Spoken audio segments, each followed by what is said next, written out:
Hello everyone. I am the storyteller and I am here to help you today. I know you use this video to fall asleep, so before that, like the video and subscribe to the channel. Also, where are you from and what time are you watching? Now get comfortable and relax. The hum in apartment 8B. Phase 1, the unsettling mundane. The first time I heard the hum, I blamed the ancient refrigerator. It was a Tuesday, 3:47 in the afternoon, the precise hour when my freelance design inspiration usually packed its bags and left me staring at a stubbornly blank artboard. The hum was low, a sub-bass thrum that vibrated more in my molars than in my eardrums. Old building, I told myself. Old wiring. Old everything. This part of Somerville, just outside Boston, was charmingly dilapidated, a quality I'd found appealing until it started manifesting as auditory assault. My name is Matt, and my life is lived largely within the 70 square meter confines of apartment 7B. Freelance graphic design pays the bills, just about, and affords me the luxury, or perhaps the curse, of never having to leave unless hunger or the threat of scurvy dictates. I'm not a hermit by choice, exactly. More by a slow attrition of social skills and a growing preference for the company of pixels over people. People are unpredictable. Pixels do what you tell them. Mostly. I unplugged the fridge. The hum persisted, a steadfast, monotonous E-flat that seemed to emanate from the very bones of the apartment block. I pressed my ear to the wall, the one I shared with what I assumed was Mrs. Henderson's prize-winning collection of porcelain cats in 8B. Nothing. Then, later, as I was trying to coax a logo into existence, it was there again, a little louder this time, a little more insistent. I checked the fuse box in the hallway, all switches firmly in place. I jiggled the Wi-Fi router. Silence from the router, continued resonance from the walls. Faulty wiring, I muttered to the empty room, the words sounding oddly loud in the sudden quiet I'd imposed by holding my breath. And then, the faintest delay, like my own voice was catching up to me, a whisper-thin echo that shouldn't have been there. The walls in these old places were thin, but not that thin. I shook my head. Stress. Too much screen time. Not enough actual human interaction. The usual litany of self-diagnosis for the terminally online. The next few days, the hum was an intermittent guest. Sometimes it was there, a background irritation like a distant lawnmower. Other times, blessed silence. I started to notice patterns, or rather, I started to look for patterns. It seemed worse in the late afternoon, around the same time my creative energies waned. Perhaps it was linked to the building's overall power usage. People coming home from work, turning on their televisions, their ovens, their lives. My own anxieties, never far from the surface, began to latch onto the hum. I've always been sensitive to sound. The clatter of cutlery in a quiet restaurant can set my teeth on edge, the high-pitched whine of certain electronics feels like a drill bit to the temples. This hum was different. It wasn't just annoying, it was pervasive. It felt like it was trying to get inside.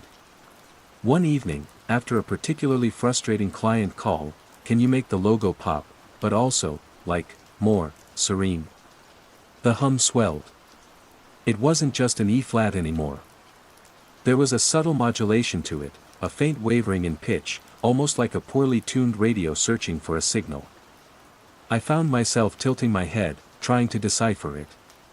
Was that a rhythm? A pulse? I decided to investigate. My quest for the source led me first to Mrs. Henderson in apartment 8B, directly above.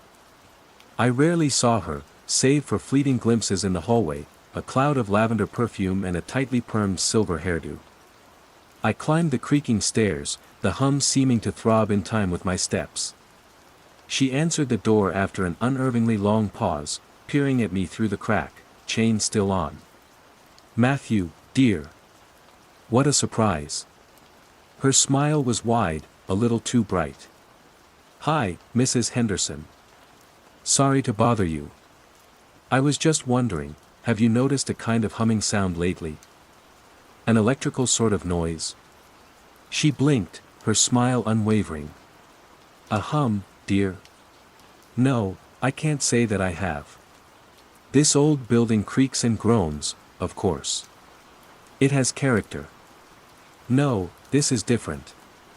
It's low. And it sort of changes. Her head tilted, a bird-like movement. Changes? How fascinating. She didn't sound fascinated. She sounded placid, vaguely amused. You always were a sensitive boy, Matthew. Even when you were little, remember? Always noticing things others didn't. I didn't remember being a particularly sensitive child, but her tone brooked no argument. It was the kind of gentle dismissal that made you question your own perceptions. Right, well. Maybe it's just my unit then. Thanks anyway. Not at all, dear. Do come for tea sometime. The afternoons are so quiet. Her smile remained fixed as she slowly closed the door. The afternoons were not quiet. Back in 7B, the hum was a living presence. And Mrs. Henderson's parting words echoed, not just in my memory, but seemingly in the room itself. So quiet, a breathy sigh that wasn't mine. I spun around. Empty. Just my cluttered desk, my wilting spider plant, the looming blankness of my monitor. I tried to rationalize it. The building's acoustics were strange. I was tired. My ears were playing tricks on me.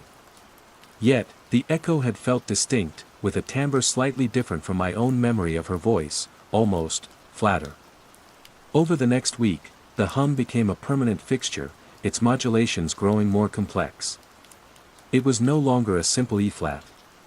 It was a shifting series of tones, subtle dips and rises, almost like a slow, drawn-out melody played on an alien instrument.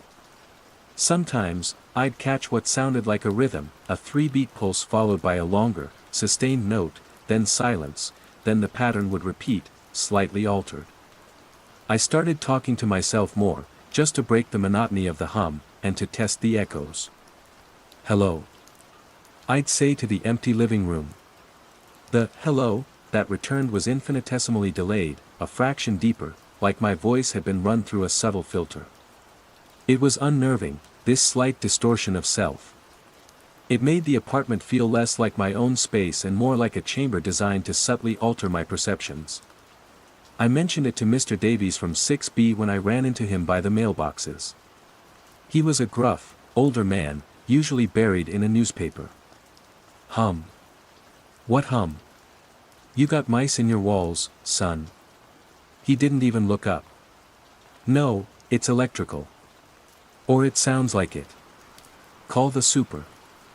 That's what he's paid for. He grunted, stuffing junk mail into the recycling bin with unnecessary force. I did call the super, a perpetually harassed man named Sal.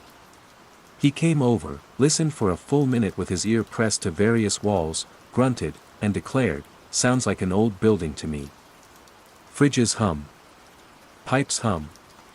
Life hums, kid. He gave me a look that suggested I was wasting his precious, underpaid time.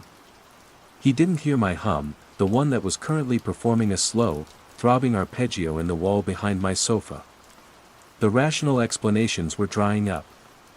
My own sensitivity, stress, the building's age, they felt like flimsy shields against a creeping sense of wrongness. It wasn't just the hum anymore. It was the echoes. It was the way Mrs. Henderson's smile hadn't quite reached her eyes.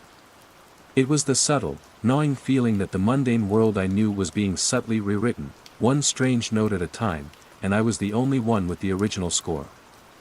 I bought a cheap digital voice recorder, determined to get proof. If I could just capture the hum, I could take it to an electrician, an audio engineer, anyone. I set it up in the quietest part of the living room, hit record, and left it running for an hour while I forced myself to go for a walk. The fresh air, the normal sounds of traffic and chattering students from the nearby university, were a temporary balm. For a while, I could almost believe I'd imagined it. Back in my apartment, the hum greeted me like an old, unwelcome friend. I eagerly rewound the recording, pressed play. Silence. Not just silence, but the dead, flat silence of a recording with no input. I checked the microphone, the levels. Everything was working. I tried again, holding the recorder directly against the wall where the hum seemed loudest.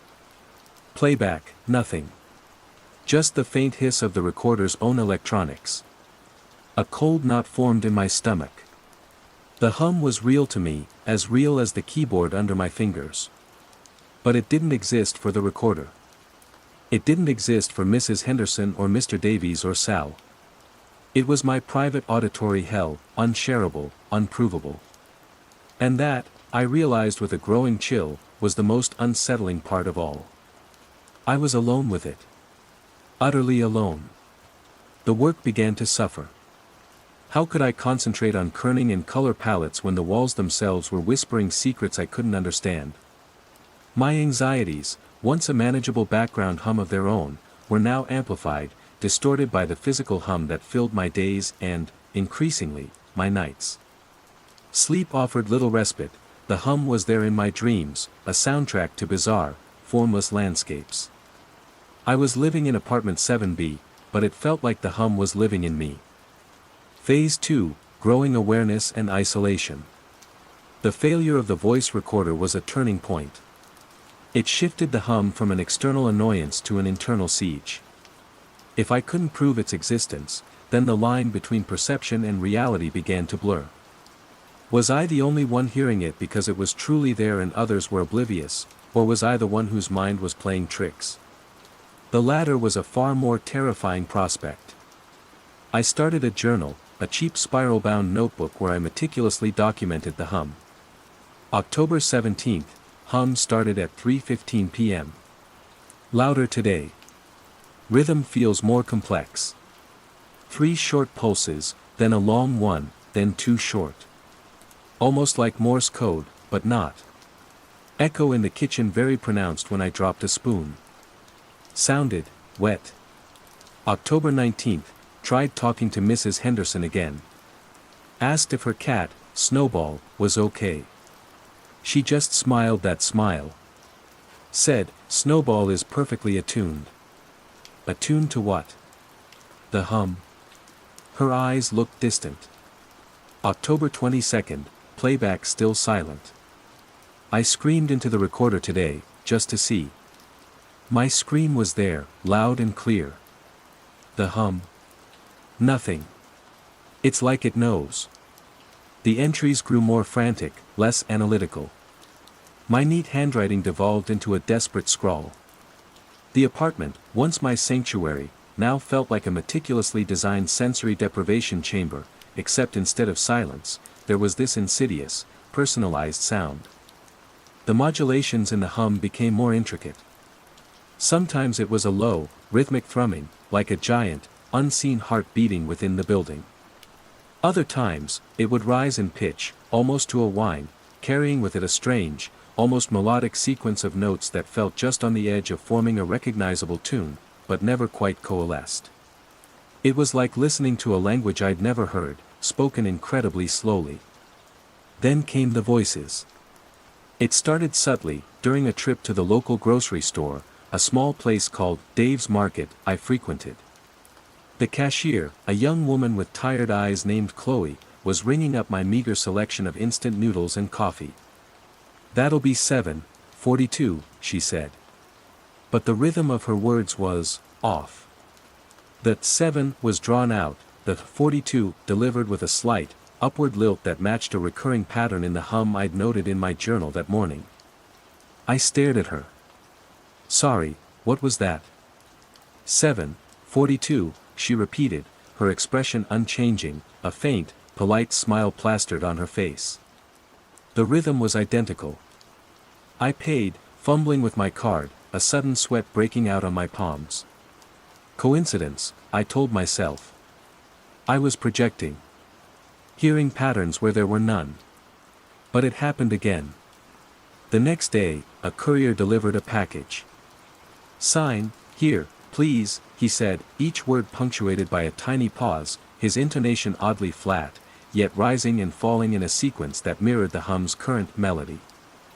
His smile, too, was a replica of Chloe's, polite, vacant.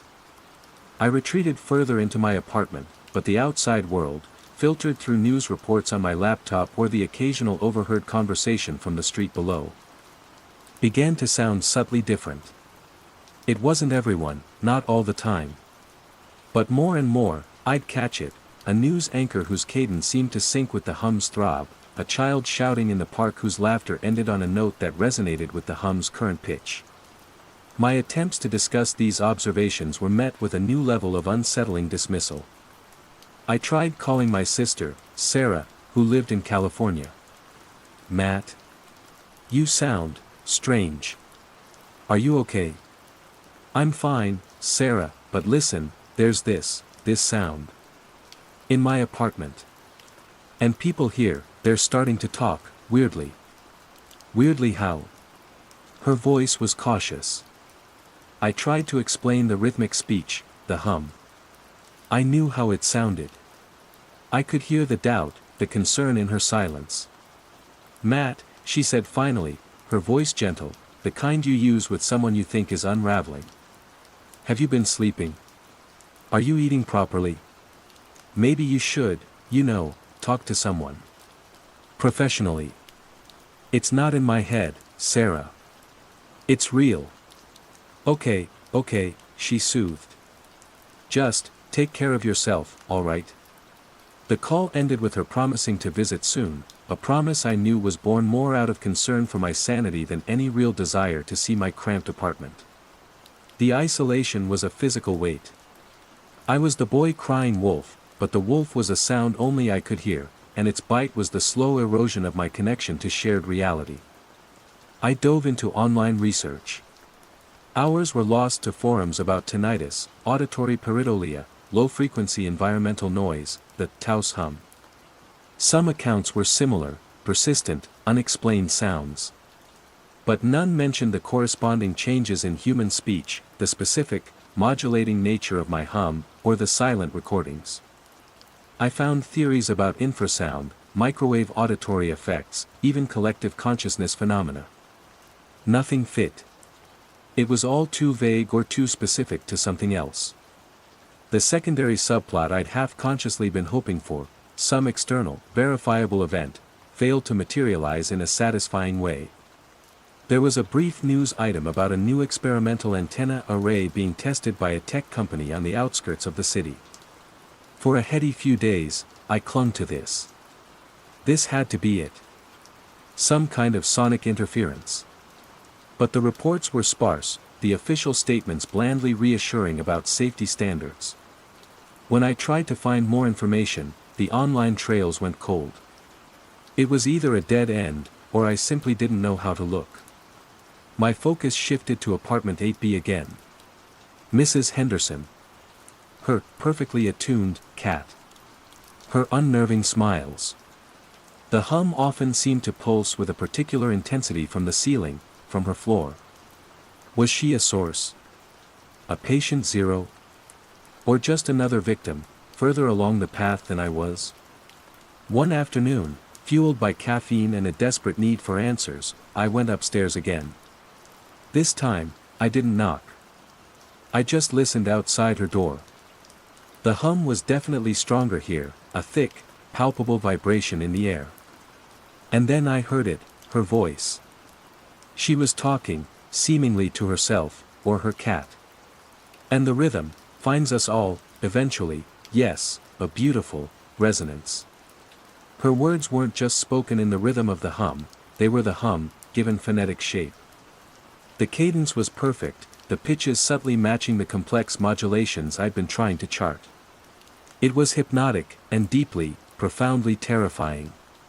It wasn't just her intonation, the very timbre of her voice seemed to have thinned, flattened, taken on the hum's characteristic drone. I backed away from the door, a tremor running through me. This wasn't just people being suggestible or me being paranoid. This was something else. Something that was actively changing people. The echo of my own voice in my apartment grew more insistent. Sometimes, when I spoke aloud, the returning sound felt alien, as if someone else was mimicking me, but with the hum's peculiar cadence. I started to whisper, afraid to hear my own voice twisted into that new, shared rhythm.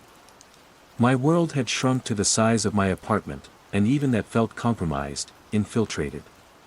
The city outside, once a backdrop to my life, now felt like a distant, alien landscape populated by people who were slowly, quietly, succumbing to a song I could hear but couldn't understand, a song that was trying to teach me its chorus. My freelance work had all but dried up, I missed deadlines, sent garbled emails, and my once sharp design I saw only the vibrating edges of things. I was increasingly sure I wasn't just the only sane person, I was the only person left who even remembered what silence, true silence, felt like. And the silence on my voice recorder was the most damning sound of all, a constant accusation that this whole nightmare was mine and mine alone.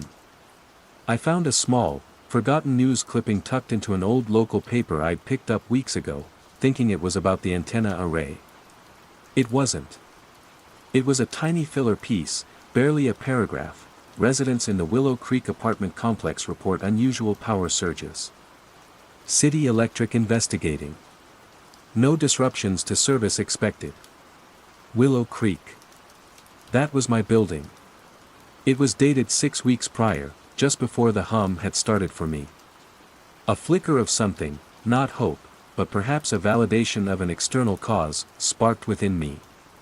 But it was so small, so easily dismissed by City Electric's bland follow-up, which I then frantically searched for and found, minor fluctuations due to aging infrastructure, all within normal parameters. Another dead end, or just another piece of the puzzle I couldn't fit. The isolation was the worst part. It wasn't just that no one believed me, it was that their disbelief was so calm, so placid. Their smiles, once friendly or indifferent, now seemed like masks, concealing a shared, secret understanding from which I was excluded. I was adrift, and the tide of the hum was rising. Phase 3, the nature of the threat and escalation. The Willow Creek power surge article, as insignificant as it seemed, became an anchor point for my frantic theorizing. Was the hum a byproduct of that? Some kind of residual energy, a freak resonance in the building's old wiring, amplified and twisted into this thing? Or was the surge itself a symptom of something larger, something that had caused the hum? My journal entries became less about documenting the hum's patterns and more about dissecting its potential nature. November 5th, it's not just sound. It's information. But what is it saying? The modulations are too complex for simple interference. It feels directional, intentional. Is apartment 8B the epicenter, or just a particularly receptive node? November 8th, what if it's not technology? What if it's biological? A sonic virus? Or a psychological one, spreading through suggestion, amplified by this carrier wave? Am I immune, or just slower to succumb? November 12th, the echo of my own voice is changing. Today, I said, coffee, and the echo came back. Coffee, with that upward lilt on the second syllable, perfectly in time with the hum's current rhythmic pulse. I didn't mean to say it like that. It just happened. The terror was no longer about being alone with the sound, it was about the sound becoming part of me. The rhythmic speech I observed in others became more widespread, more synchronized. Walking down the street, a rare, forced excursion for groceries, was like stepping into a bizarre, off-key musical. Conversations in cafes, arguments between couples, even the shouts of children playing in the park, all seemed to follow the hum's subtle, underlying score. Not always in perfect unison, but the cadence, the pauses, the points of emphasis, they were all subtly, unervingly aligned. It was as if the entire soundscape of the city was being reorchestrated by an invisible conductor. Their smiles, too, had become more uniform. That slight, placid upturn of the lips, the eyes that didn't quite connect. It was the expression of people listening to something far more interesting than whatever was happening in front of them. I tried, in a fit of desperate curiosity, to communicate back. If the hum was a language, perhaps I could learn the basics. I started tapping rhythms on my desk, mimicking the patterns I heard in the walls. 3 short, 1 long. Pause. Too long. Nothing changed. The hum continued its inscrutable monologue. I tried humming along with it, trying to match its pitch and modulation. For a moment, I felt a strange sense of resonance. A rightness. My head swam, and a wave of dizziness washed over me. I stopped, heart pounding. That felt dangerous. That felt like surrender. My investigation into apartment 8B intensified, bordering on obsession. I timed Mrs. Henderson's infrequent departures, usually a mid-morning trip to what I assumed was the grocery store, always returning with one small, brown paper bag. The hum definitely seemed to pulse with a raw, unfiltered power from her unit when she was out. Was there something in there generating it? Or was she merely a conduit, an amplifier? One day, driven by a recklessness born of sleep deprivation and mounting dread, I waited until she left and then tried her door. Locked, of course. I pressed my ear to the wood. The hum was a physical force, vibrating through the door, into my skull. And beneath it, I heard something new, a faint, rhythmic scratching. Like claws on wood. Snowball, her perfectly attuned cat. The scratching had the same deliberate, patterned quality as the hum, as the voices. My world became a paranoid landscape. Every flickering streetlight seemed to be pulsing in time with the hum. Shadows in my peripheral vision seemed to lengthen and contract with its thrum. Was the environment itself subtly warping, or was my perception just becoming hopelessly entangled with the auditory anomaly? I thought I found an ally, briefly. A user named Soundseeker77 on a fringe internet forum dedicated to unexplained auditory phenomena. Their posts described a persistent, modulating hum, a sense of isolation. For a week, we exchanged increasingly desperate messages. They lived in a different state, a small town in Oregon, but the similarities were striking. They, too, felt the hum was communicating. Then, one day, Soundseeker77's messages changed. The signal is clearer now, they wrote. It's not noise. It's harmony. You just have to listen properly, Matt. Let it in. The next message was just a string of numbers and oddly spaced words that seemed to follow a distinct, rhythmic pattern. Then, silence. Their account went dormant. The disappointment was a crushing blow. There was no escape, no shared resistance. There was only the hum, and those who had succumbed to its song. The stakes escalated in a way that was both subtle and devastating. My ability to function deteriorated rapidly. Client emails went unanswered. Bills piled up. The apartment, my cage, became increasingly squalid. The effort of cleaning, of cooking, of basic self-care, was monumental when every sound, every thought, was filtered through the hum. One evening, the power in my apartment flickered, died, then surged back on, stronger than before. For a moment, the hum intensified to an almost unbearable degree, a physical pressure in my ears, in my chest. And in that moment, I heard it clearly, not from the walls, but from my own throat, a low, resonant tone that matched the hum perfectly. I hadn't consciously made the sound. It had come from me, involuntary, like a sigh or a gasp. My voice. It was tuning itself. The secondary mystery of the Willow Creek power surges resurfaced in my mind, no longer a red herring but a potential key.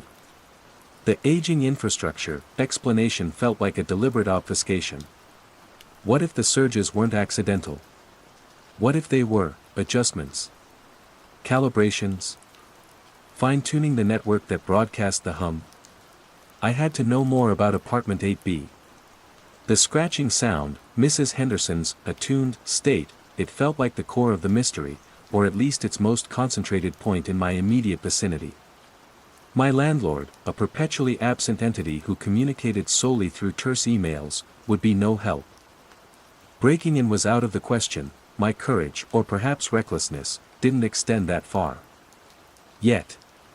The line between observer and participant was dissolving. The hum was no longer just something I heard, it was something I felt, something my own body was beginning to echo. The rhythmic speech of others was less alien now, more familiar. When the delivery guy for my late-night pizza, a rare concession to hunger, said, "That'll be $12.50, exactly," with that characteristic lilt and pause, a part of me, deep down, understood the rhythm. It felt correct. This realization was more terrifying than any external threat. The horror wasn't that the world was changing, it was that I was changing with it, losing my own cadence, my own internal rhythm, to the pervasive, quiet contagion of the hum. My isolation was complete, not because no one else heard it, but because they were all joining the chorus, and I was on the verge of being unable to remember any other song. The hum was no longer in apartment 8B, or in my walls. It was in the city, in the air, and now, it was starting to resonate in the very marrow of my bones. Phase 4, Confrontation/Revelation and Aftermath. The critical point arrived not with a bang, but with a whisper, my own. I was staring at my reflection in the dim light of my monitor, the hum a constant, enveloping presence. I hadn't spoken aloud for days, afraid of what I might hear. But a thought surfaced, a fragment of my old self, a desperate question: what is happening to me? I mouthed the words first. Then, compelled by a force I no longer understood, I spoke them. What is happening to me? The voice that emerged was mine, yet not mine. Each syllable was perfectly spaced, the intonation rising and falling in a gentle, melodic cadence that was an exact echo of the hum's current pattern. There was no strain, no conscious effort to produce it. It flowed out of me as naturally as breath. The unnatural echo that used to follow my words was gone. There was no need for an echo now, my voice was the echo. It was the hum. A profound, horrifying understanding bloomed in the silence that followed. The hum wasn't just a sound to be heard, it was a state to be achieved. A resonance. The people outside, Mrs. Henderson, Chloe the cashier, even Sound Seeker 77, they weren't victims in the traditional sense. They were harmonized. Tuned. The nature of the threat, I finally grasped, wasn't malevolent, not intentionally. It was simply pervasive. Like a new law of physics silently asserting itself, realigning everything to its own frequency. The power surges, the antenna arrays I'd briefly obsessed over, perhaps they were part of it, infrastructure for a new kind of broadcast, or perhaps they were irrelevant, human attempts to explain a phenomenon far beyond their comprehension. The origin, whether extradimensional bleed-through, a side effect of unknown technology, or a fundamental shift in reality itself, remained terrifyingly opaque. And perhaps, unimportant. The result was the same. My frantic desire to investigate apartment 8B, to find a source, a switch to flip, suddenly felt naive. Mrs. Henderson wasn't a patient zero, she was just, attuned. The scratching I'd heard? Perhaps her cat, or perhaps her own fingernails, tapping out the rhythm, expressing the harmony in a different medium. There was no confrontation in the physical sense. No one to fight. No monster to vanquish. That enemy was a subtle shift in the signal-to-noise ratio of reality itself. The true confrontation was internal: accept the new song, or try to cling to the memory of a silence that no longer existed. I picked up the digital voice recorder, its surface cool beneath my fingers. One last time. I held it up, not to the wall, but to myself. I took a breath that felt deeper, calmer than any I'd taken in months. My name is Matt, I said, the words emerging with that same, placid, rhythmic cadence. I live in apartment 7B. I stopped the recording. My hand didn't tremble as I pressed play. This time, there was no silence. My voice filled the small room, clear and perfectly modulated. My name is Matt. I live in apartment 7B. It was undeniably me. And it was undeniably them. The hum was there, not as a background noise, but embedded within my speech, the very carrier wave of my words. Proof, at last. But proof of what? My sanity? Or my complete and utter absorption? A strange peace settled over me.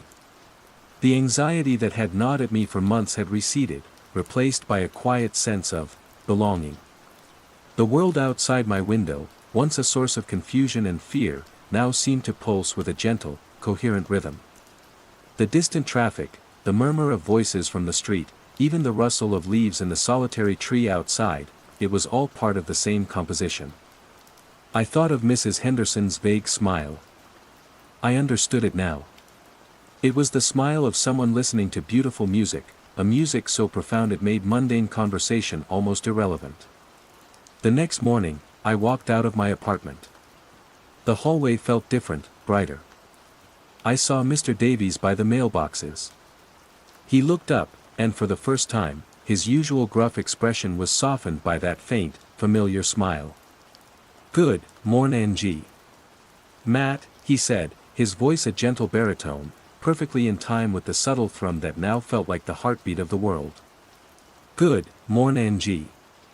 Mr. Davis," I replied, the words effortless, natural. He nodded, a slow, rhythmic motion, and turned back to his mail. I walked out into suburban Boston. The sun was shining. The air was crisp. And everything, everyone, moved and spoke with a quiet, underlying harmony. The contagion hadn't been quiet because it was weak, it had been quiet because it was fundamental, a bass note so deep it had taken time for us all to feel its vibration, to learn its tune. I don't know what caused it. I don't know if it's spreading beyond this city, or if this is just a pocket of altered reality. It doesn't seem to matter anymore. The questions have faded, replaced by the simple, soothing rhythm of the hum. I still design, sometimes.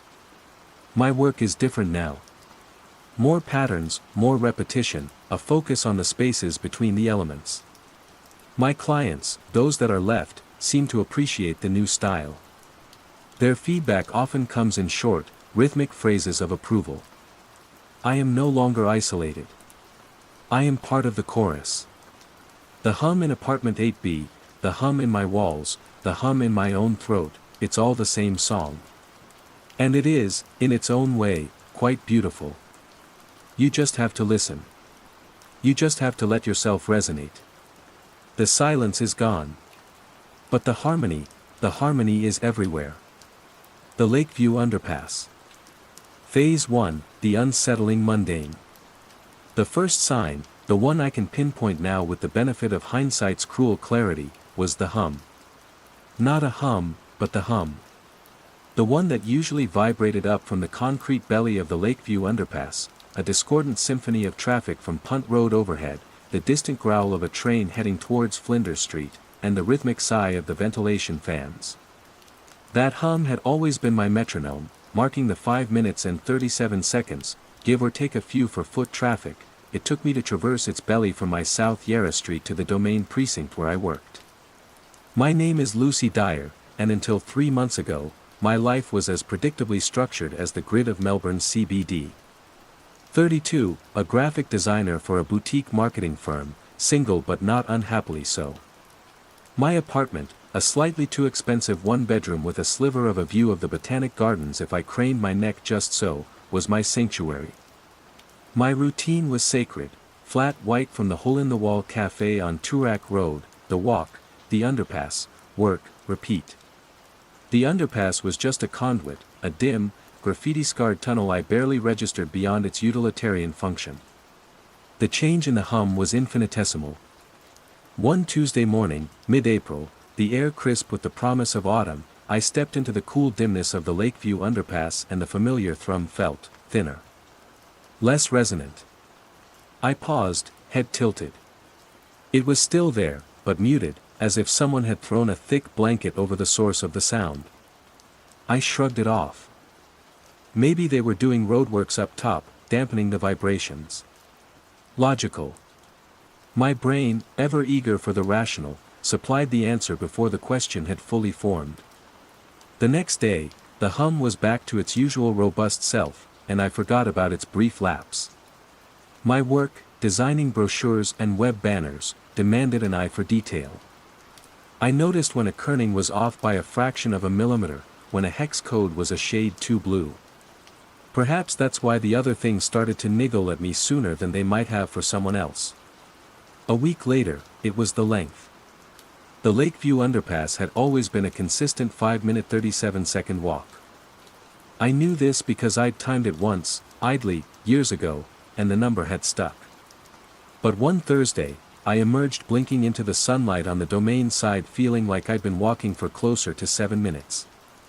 I glanced at my watch, a reliable, if unspectacular, Seiko my parents had given me for my 21st. The time was right, meaning I hadn't lost track, but my internal clock screamed foul. That felt longer, I muttered, adjusting the strap of my satchel. Again, rationalization kicked in. Maybe I was tired. Maybe my pace was slower. I'd had a late night wrestling with a particularly finicky client's logo redesign. The following Monday, the curvature of the walls caught my attention. The underpass wasn't a perfectly straight tunnel, it had a gentle, almost imperceptible curve to the right about halfway through. But that morning, as I walked, the curve seemed more pronounced. The concrete walls, usually a flat, oppressive gray occasionally enlivened by a fresh tag or a faded band poster, seemed to lean inwards, just a fraction. I ran my hand along the cool, gritty surface. It felt solid enough. I even stopped, turned, and looked back. From that angle, it looked normal. It's the light, I told myself. The fluorescent tubes overhead were notorious for flickering, for casting long, deceptive shadows. One was probably on the blink, creating an optical illusion. It was around this time I first noticed my watch acting up, specifically within the confines of the underpass. I'd be checking the time as I entered, say 8:42 a.m., and when I emerged, expecting it to be 8:47 or 8:48, it would read 8:45. Only a couple of minutes lost, but it was happening consistently. The first time, I frowned. Battery must be going, I thought, making a mental note to get it replaced. But it only happened in the underpass. Outside, my Seiko kept perfect time. I'd even started comparing it to my phone's clock before and after the tunnel. Phone, 5 minutes past. Watch, 2 or 3. Stress, I concluded. I was clearly more stressed than I realized, and it was making me unobservant. Or, more bizarrely, was my watch somehow susceptible to an unknown interference unique to that tunnel? The latter seemed too outlandish. At work, things were normal. Or so I thought. My team was small: Mark, the senior designer, and my immediate supervisor, Chloe, the bubbly account manager, and old Mr. Henderson, the vaguely bewildered owner who mostly kept to his office. Mark was his usual sarcastic self, Chloe was already on her third latte by 9 a.m., and Mr. Henderson was, well, Henderson. But then there was the day of the blue scarves. It was a chilly morning.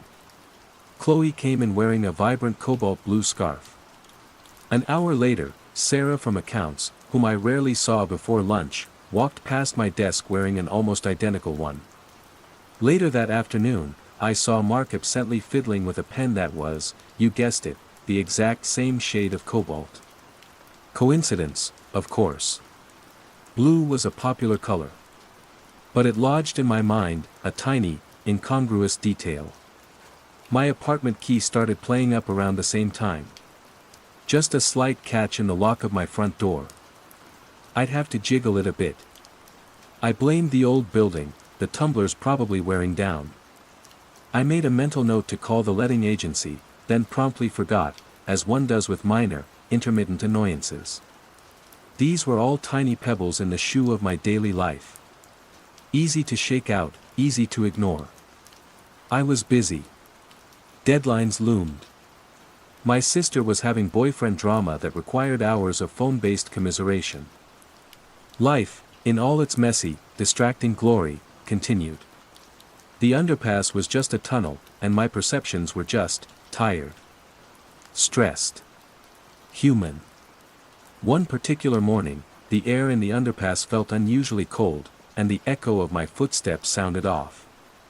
Not louder, not softer, but flatter. As if the sound was being absorbed by the walls before it had a chance to properly reverberate. I clapped my hands. The resulting sound was dull, unsatisfying. I tried to recall what it usually sounded like. Had it always been this way? Doubt, insidious and slick, began to coat the edges of my certainty. I mentioned the weird echo to Mark over lukewarm coffee in the break room. He was scrolling through his phone, a glazed look in his eyes. Oh, the underpass? Dunno. Just a concrete tube, in it. He didn't look up. Smells of piss half the time, that's all I notice. His dismissal was so casual, so absolute, it made me feel foolish. Of course, it was just a concrete tube. What else could it be? That weekend, I finally got around to changing my watch battery. The jeweler, a wizened old man with fingers like knotted twigs, pronounced it perfectly fine. Strong battery, this one, he'd said, peering at it through a loop. Should last you another year, easy. So it wasn't the battery. The following week, the walk through the underpass took, according to my internal clock and the glaring discrepancy on my Seiko, nearly 10 minutes. Yet my phone, clutched in my hand, registered a passage of 5 minutes and 40 seconds. My heart hammered. This wasn't right. This wasn't stress. As I emerged, slightly breathless and disoriented, onto the domain side, the familiar scent of eucalyptus from the nearby botanic garden seemed fainter, overlaid with a faint, unidentifiable chemical tang. The sunlight felt harsher, the shadows sharper. I looked around, half expecting the world to have visibly altered. But the joggers still jogged, the suits still hurried towards their offices, the city skyline still pricked the bright blue sky. Everything was normal. Except it wasn't. Not for me. Not anymore.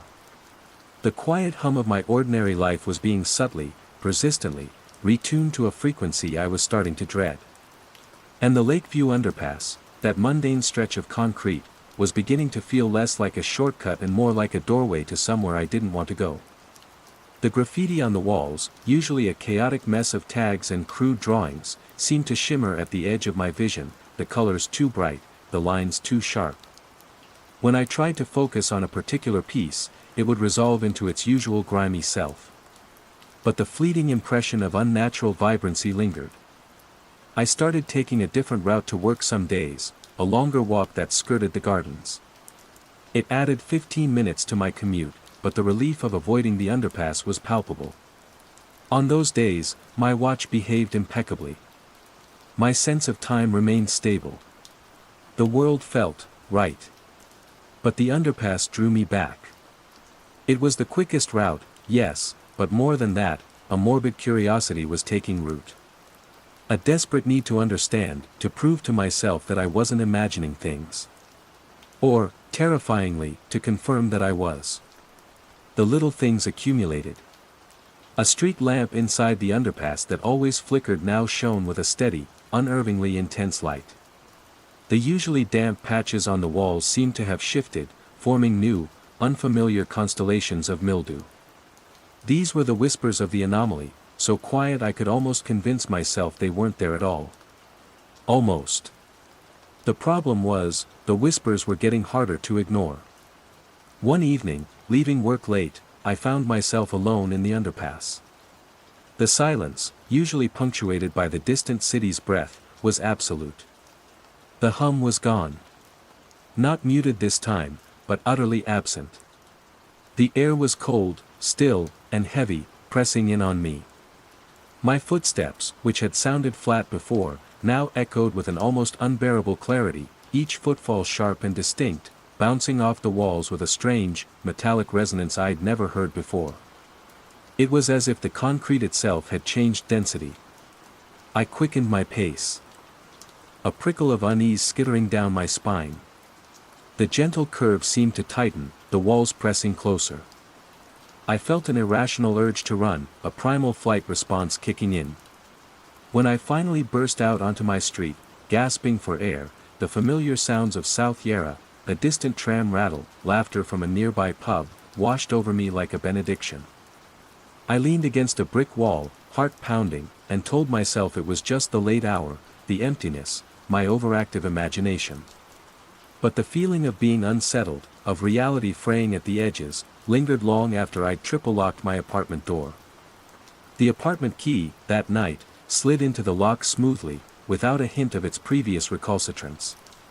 Small mercies, I thought, though even that small return to normalcy felt, somehow, like another piece of the unsettling puzzle. Phase 2, Growing Awareness and Isolation. The next morning, armed with a grim sort of determination, I decided to document. If I was losing my mind, I wanted proof. If I wasn't, I needed it even more. Before entering the Lakeview underpass, I synced my Seiko with my phone. 8:39 a.m. I took a deep breath and stepped inside. The hum was back, but it had a new quality, a subtle, high-pitched whine woven through its usual baritone. The air felt thick, almost viscous. I started my phone's stopwatch and began to walk, forcing myself to maintain a normal pace. The walls, they were definitely closer. The curve was more acute. I could feel it, a subtle pressure against my peripheral vision. I held my phone up, pretending to check messages, and surreptitiously snapped a few photos. The graffiti seemed to pulse with an inner light, the colors almost painfully lurid for a split second before settling back into their usual faded state. My camera, however, would later show nothing but dreary, unremarkable concrete. When I emerged on the domain side, my phone's stopwatch read 5 minutes and 51 seconds. My Seiko, however, stubbornly displayed 8:42 a.m. Only 3 minutes had passed according to my watch. The discrepancy was no longer a minute or two, it was widening. I started a journal that night, a plain, black moleskine. Lakeview Observations, I titled the first page, feeling a bit like a Victorian explorer charting an unknown continent. I detailed the time differences, the shifting hum, the visual distortions. Writing it down made it feel more real, and paradoxically, more terrifying. The street name incident happened the following week. I always turned left onto Park Street after exiting the underpass on the domain side. It was a short, tree-lined road that led towards the office. But that Tuesday, as I made the turn, the green and white street sign read Willow Lane. I stopped dead. Willow Lane. I'd lived and worked in this area for 7 years. There was no Willow Lane. I looked around wildly. The buildings were the same, the familiar plane trees shedding their autumn leaves were the same. But the sign was unequivocally, irrefutably, different. My heart hammered. I fumbled for my phone, intending to check Google Maps, but my hands were shaking so badly I almost dropped it. I took a few deep breaths. When I looked up again, my gaze fixed on the sign, it read Park Street. Clear as day. I blinked, rubbed my eyes. Had I hallucinated it? The intensity of the vision, if it was a vision, had been utterly convincing. I felt a wave of nausea. That evening, I tried to talk to Chloe. I caught her as she was packing up. Chloe, I began, trying to sound casual, have you ever noticed anything odd about the Lakeview underpass? She paused, lipstick halfway to her lips. Odd? Like what? Apart from the dodgy lighting and the smell of stale beer. She laughed. Once saw a guy in a full possum costume playing the spoons in there. That was pretty odd. No, I mean, does it ever feel longer to you? Or do the walls seem to? I trailed off, seeing the polite confusion on her face. Longer? Nah, it's just a tunnel, loose. You okay? You seem a bit stressed lately. Yeah, fine, I mumbled. Just tired. Her dismissal, though kind, felt like a door slamming shut. The isolation began to crystallize. It wasn't just that people didn't see what I saw, it was that the world seemed to actively conspire to make me doubt my own senses. I tried to demonstrate the watch phenomenon to Mark. "Look," I said, standing at the entrance to the underpass one morning. "It's 8:40. Let's walk through." He shrugged, clearly humoring me. We walked. I felt the familiar temporal drag, the slight disorientation. When we emerged, I triumphantly held up my wrist. "See. 8:43. He showed me his own watch. "Yeah, and mine says 8:45. So?" My phone confirmed his time. My Seiko was the outlier, but only for me, it seemed, and only in relation to the underpass. He just looked at me with a mixture of pity and concern that was worse than outright disbelief. "You really need to take a holiday, Lucy." Frustrated and increasingly desperate, I bought a stick of chunky blue chalk.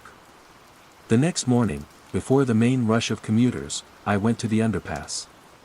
About halfway through, where the curve felt most pronounced, I drew a thick, unmistakable X on the wall, about chest height. It felt like a small act of defiance. There, I thought. That can't be denied. The following morning, my heart pounding with a mixture of dread and anticipation, I approached the spot. The X was gone. Not scrubbed off, not painted over, vanished. The concrete was smooth, grimy, undisturbed. As if it had never been there. I ran my hand over the spot. No chalk dust, no residue. It was as if the wall itself had swallowed it. The coworker situation escalated from subtle similarities to a creeping, homogeneous blandness. It started with their clothes. More and more, they wore muted colors, grays, beiges, navy blues. Fewer patterns. Then it was their hairstyles. Chloe, who'd always experimented with bright colors and sharp cuts, now had a sensible brown bob, almost identical to Sarah from accounts. Mark's usually unruly dark curls were shorter, neater. Even Mr. Henderson seemed to have traded his slightly eccentric tweed jackets for plain, dark suits. Their conversations, too, became flatter. Less animated. They all started using the same generic phrases. "All good. No worries.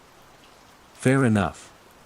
When I tried to engage them in more complex discussions, they'd listen with a sort of placid incomprehension, their eyes slightly unfocused, before offering a bland, non-committal response. They all started drinking the same cheap instant coffee from the communal tin, even Chloe, who had once been a militant coffee snob. The office, once a place of low-level creative buzz, felt like it was slowly being filled with polite, vaguely disinterested mannequins. And then there was my apartment key. It had been intermittently sticky, but now it began to actively resist me. Some days it would work fine. Others, I'd stand outside my own door for a full 5 minutes, jiggling, pushing, pulling, sweat prickling my brow, before it would grudgingly turn. I called the letting agency again. They sent out a handyman, a burly bloke named Kev. He took my key, slid it into the lock, and it turned with perfect smoothness. "First try. Nothing wrong with this lock, love," he said, handing the key back. "Or the key. You sure you're not just a bit rough with it?" He demonstrated again. Smooth. I took the key. It jammed. He watched, bemused, as I struggled. He tried again. Smooth. Me again. Jammed. "Huh," he said, scratching his head. "That's a weird one. Maybe try a bit of graphite powder." He couldn't find anything wrong, and the implication was clear, the problem was me. I started researching online, reality glitches Melbourne, time distortion local areas, shared sensory misperceptions. I found mostly forums dedicated to conspiracy theories, alien abductions, and dubious spiritual awakenings. Nothing concrete. Nothing that resonated with the specific, subtle wrongness I was experiencing. There were no screaming headlines, no public outcry. It was just me, and the quiet, creeping dread that was becoming my constant companion. The underpass itself was growing more overtly strange, but only in fleeting glimpses, always just at the edge of my perception. Sometimes, the fluorescent lights would flicker in a sequence that felt less random and more like a coded message I couldn't decipher. Shadows would stretch and contract in ways that defied the light sources. Once, I could have sworn I saw the graffiti on the far wall ripple, like a reflection on disturbed water, for a bare instant. When I blinked, it was solid again. I felt like I was walking a tightrope over an abyss of insanity, and the rope was getting thinner every day. I started to dread my commute, yet I was also compulsively drawn to it. I had to know. I had to see what would happen next. The alternative, accepting that I was losing my grip on reality, was too terrifying to contemplate. But the evidence was mounting, and it wasn't in my favor. The secondary mystery, the one that felt like a personal affront, was the key. It wasn't just the underpass anymore, the wrongness was seeping into my sanctuary. One evening, after a particularly unnerving walk through the tunnel where the echoes of my footsteps had sounded like someone else's, deeper and heavier, I arrived at my apartment door. I put the key in the lock. It wouldn't turn. Not a fraction of a millimeter. I tried again and again, with increasing force, until my fingers ached and tears of frustration pricked my eyes. It was as if the lock had been changed. But I knew, with a chilling certainty, that it hadn't. The lock was fine. The key was fine. It was me. The key had stopped working for me. I slumped against the door, defeated. The city lights of Melbourne twinkled beyond my neighbor's window, oblivious. Inside my apartment, my life, my sanctuary, was inaccessible.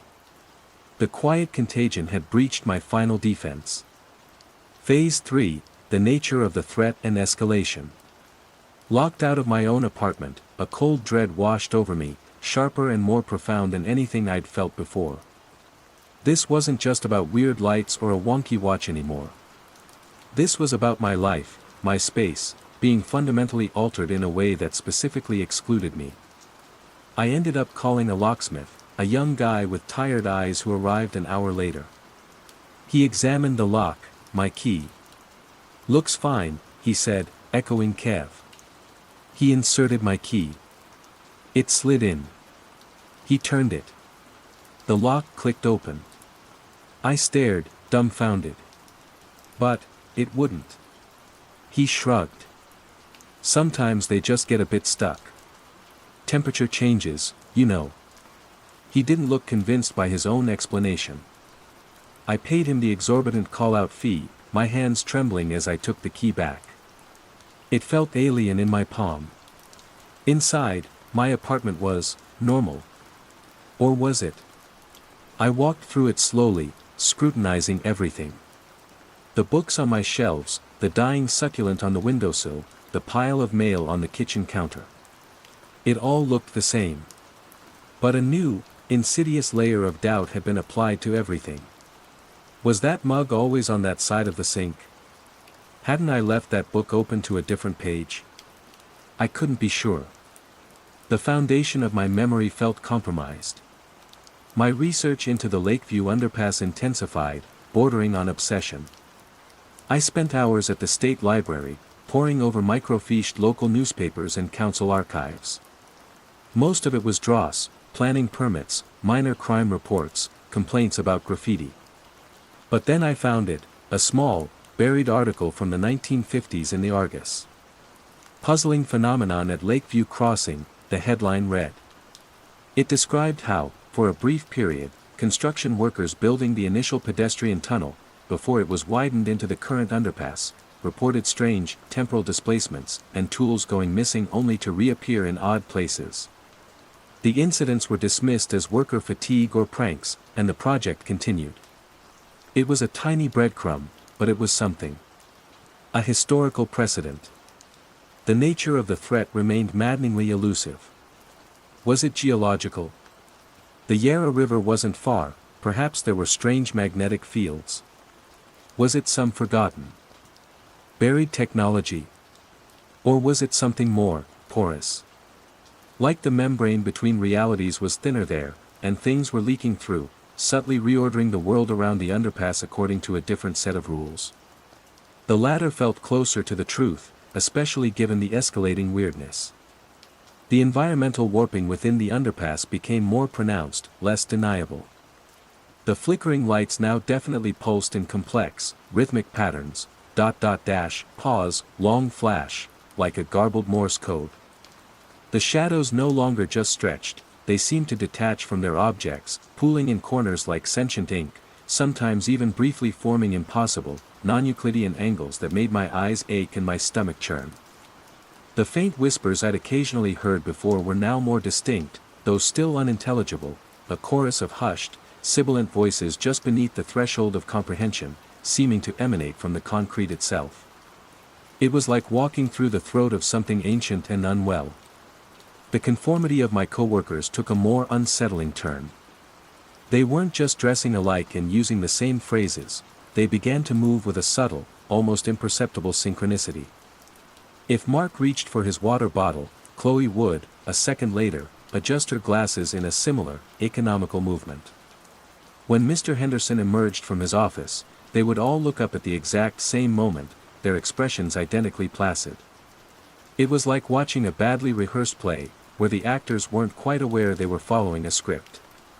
When I tried, once more, to voice my concerns, this time about the strange synchronicity, Mark just smiled, a wide, even, slightly vacant smile that didn't quite reach his eyes. "Everything's running smoothly, Lucy. Efficiency is key, you know." Chloe nodded, her smile a mirror image of his. That smile. It was starting to appear on more faces. The barista at my old coffee place. The checkout girl at the supermarket. A bland, universal indicator of, what? Acceptance? Assimilation? My brief hope for an ally came from an anonymous post on a Melbourne Urban Explorers forum. Someone, username, tunnelrat_78, mentioned experiencing spatial weirdness and time slips in an unnamed underpass in the inner south. My heart leaped. I messaged them, cautiously describing some of my own experiences, omitting the more outlandish details. To my surprise, tunnelrat_78 replied.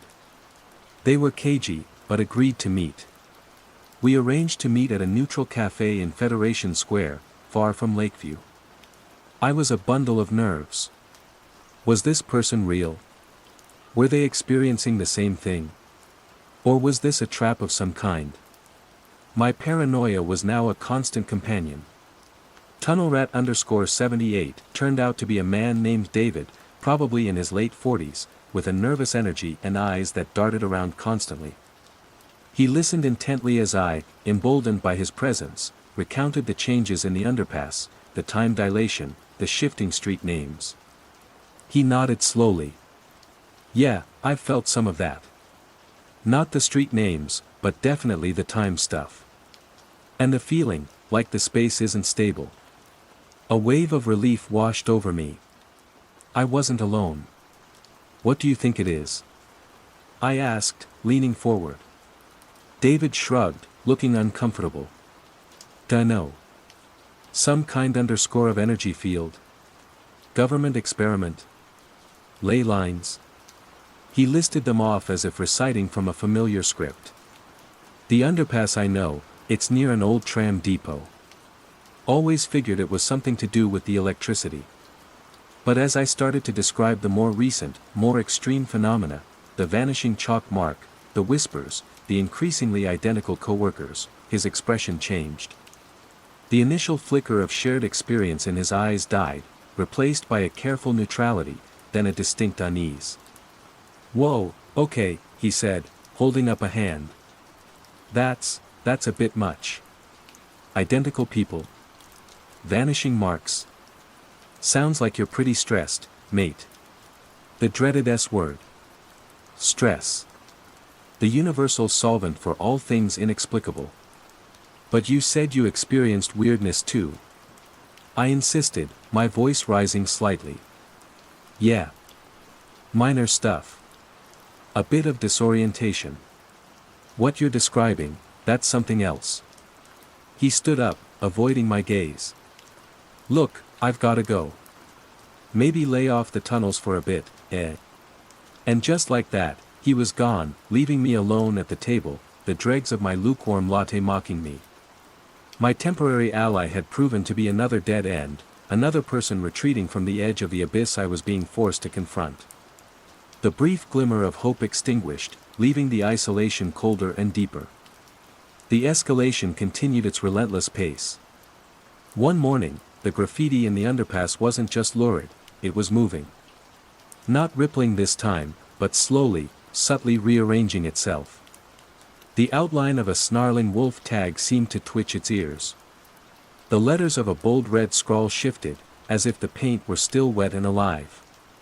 I stared, mesmerized and horrified, until a passing cyclist forced me to move on. When I risked a glance back, it was all static again. But I knew what I'd seen. The day my apartment key finally, irrevocably, stopped working was a miserable, rainy Tuesday. I'd managed to get in the night before after only a minor struggle, but this morning, it was completely useless. The lock simply wouldn't yield. It was as if it no longer recognized the key's unique profile. I was soaked, shivering, and on the verge of tears. The building manager, Mr. Henderson's increasingly blank-faced cousin it seemed, came down. He tried my key. It didn't work for him either. "Ha," he said, with that now familiar placid expression. "Looks like you'll need a new key cut, love. Or maybe a new lock." There was no curiosity, no concern. Just a statement of fact. The implication was clear, the problem wasn't the lock adapting to me, the key, and by extension me, had become incompatible with the apartment. I didn't bother arguing. I knew, with a certainty that chilled me to the bone, that a new key wouldn't work either, not for long. The change wasn't in the metal. It was in something far more fundamental. That evening, defeated, I booked a room in a cheap hotel in the CBD. As I lay on the lumpy bed, staring at the water-stained ceiling, the true terror of my situation began to dawn. The anomaly wasn't just confined to the underpass anymore. It was radiating outwards, or I was carrying its influence with me. It was actively reshaping my reality, isolating me, invalidating my very existence, piece by piece. My job felt precarious, my home was lost to me, and my sanity was a flickering candle in a gale. The whispers from the underpass seemed to echo in the silence of the hotel room, and I wondered what would be taken from me next. The nature of the threat was becoming clearer, not in its origin, but in its effect. It was a quiet erasure. A slow, insidious replacement of the known with something other. And I was not part of the new template. Phase 4, Confrontation/Revelation and Aftermath. The next morning, I didn't go to work. What was the point? My access card would probably fail. My computer password would be unrecognized. I could already picture Mark and Chloe's identical, placid smiles as they told me, "No worries, Lucy, these things happen." Instead, I found myself drawn, inevitably, back to the Lakeview underpass. It was the source, the epicenter. If there were any answers, or any end to this, it would be there. The rain had stopped, leaving the city gleaming under a weak, watery sun. The air was cold. As I approached the familiar graffitied mouth of the tunnel, a figure emerged, walking towards me. My breath hitched. It was a woman, about my height, my build. She wore a dark gray coat, almost identical to the one I'd left in my now inaccessible apartment. Her shoulder-length brown hair was tucked behind her ears, just as I often wore mine. Her gait was familiar. Her pace was my pace. As she drew closer, my heart hammered against my ribs so hard I thought it might break free. The features resolved. My nose. My mouth. My eyes, my slightly anxious, questioning eyes, stared back at me from her face. It was me. Exactly me. Or, a version of me. She carried a satchel identical to mine, slung over her right shoulder. She even had that tiny, almost invisible scar above her left eyebrow from when I'd fallen out of a tree as a kid. She didn't seem surprised to see me. There was no shock of recognition, no flicker of confusion in her eyes. She just looked at me, a faint, almost imperceptible smile playing on her lips, that same placid, knowing smile I'd seen on Mark, on Chloe, on the building manager. It was a smile that said, everything is as it should be. We stopped, a few feet apart, at the entrance to the underpass.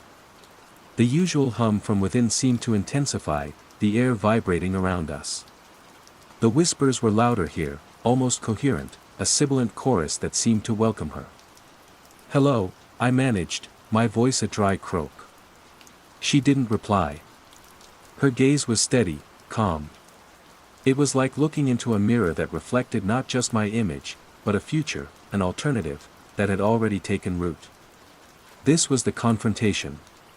Not a battle of fists or wills, but a silent, terrifying acknowledgement of my own displacement. She was the new Lucy. The version that fit. The version whose key worked.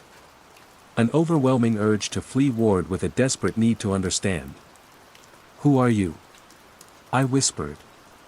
She tilted her head, a gesture so achingly familiar it made me want to scream. Then, without a word, she stepped around me and continued on her way, walking down the street towards my old apartment building. She didn't look back. I stood there, frozen, watching her go. My doppelganger. The validation of everything I'd feared, the terrifying confirmation that the world had not just changed, but had actively replaced me. Slowly, numbly, I turned and walked into the underpass. It felt different now. Less actively hostile, more settled. The lights still flickered, but the pattern seemed less frantic. The shadows were still deep, but less predatory. The whispers were still there, but they felt less like a threat and more like an ambient hum, the background noise of this new, altered reality. The tunnel itself seemed to accept my presence, now that the other Lucy had passed through. It no longer needed to push me away. I was irrelevant. When I emerged on the domain side, the world felt sharper. The colors were more vivid, the sounds clearer. But it was the clarity of a photograph that has been subtly retouched, where everything is too perfect, too defined. Park Street was Park Street. My watch, when I dared to look, had lost only a minute. It was as if the underpass, having birthed or admitted my replacement, had recalibrated. I didn't try my apartment key again. I knew, with absolute certainty, it wouldn't work. That apartment wasn't mine anymore. The other Lucy was probably making coffee in the kitchen, her key having turned in the lock with perfect, effortless smoothness. The revelation wasn't a sudden flash of insight, but a slow, dawning horror. The Lakeview Underpass wasn't just a place of spatial or temporal distortion. It was a conduit, a scene where realities, or versions of reality, overlapped and bled into each other. And Melbourne, or at least my small corner of it, was slowly, quietly, being overwritten by a slightly different version. A version where people were more uniform, more placid, more efficient. The contagion was this slow bleed, this gradual smoothing out of inconvenient variables, like me. My anxieties, my resistance, my very individuality had made me incompatible. I spent the next few days in a daze, drifting through the city. I saw more of them. Not just the placid smiles, but subtle shifts in appearance, in mannerism, in the people I passed on the street.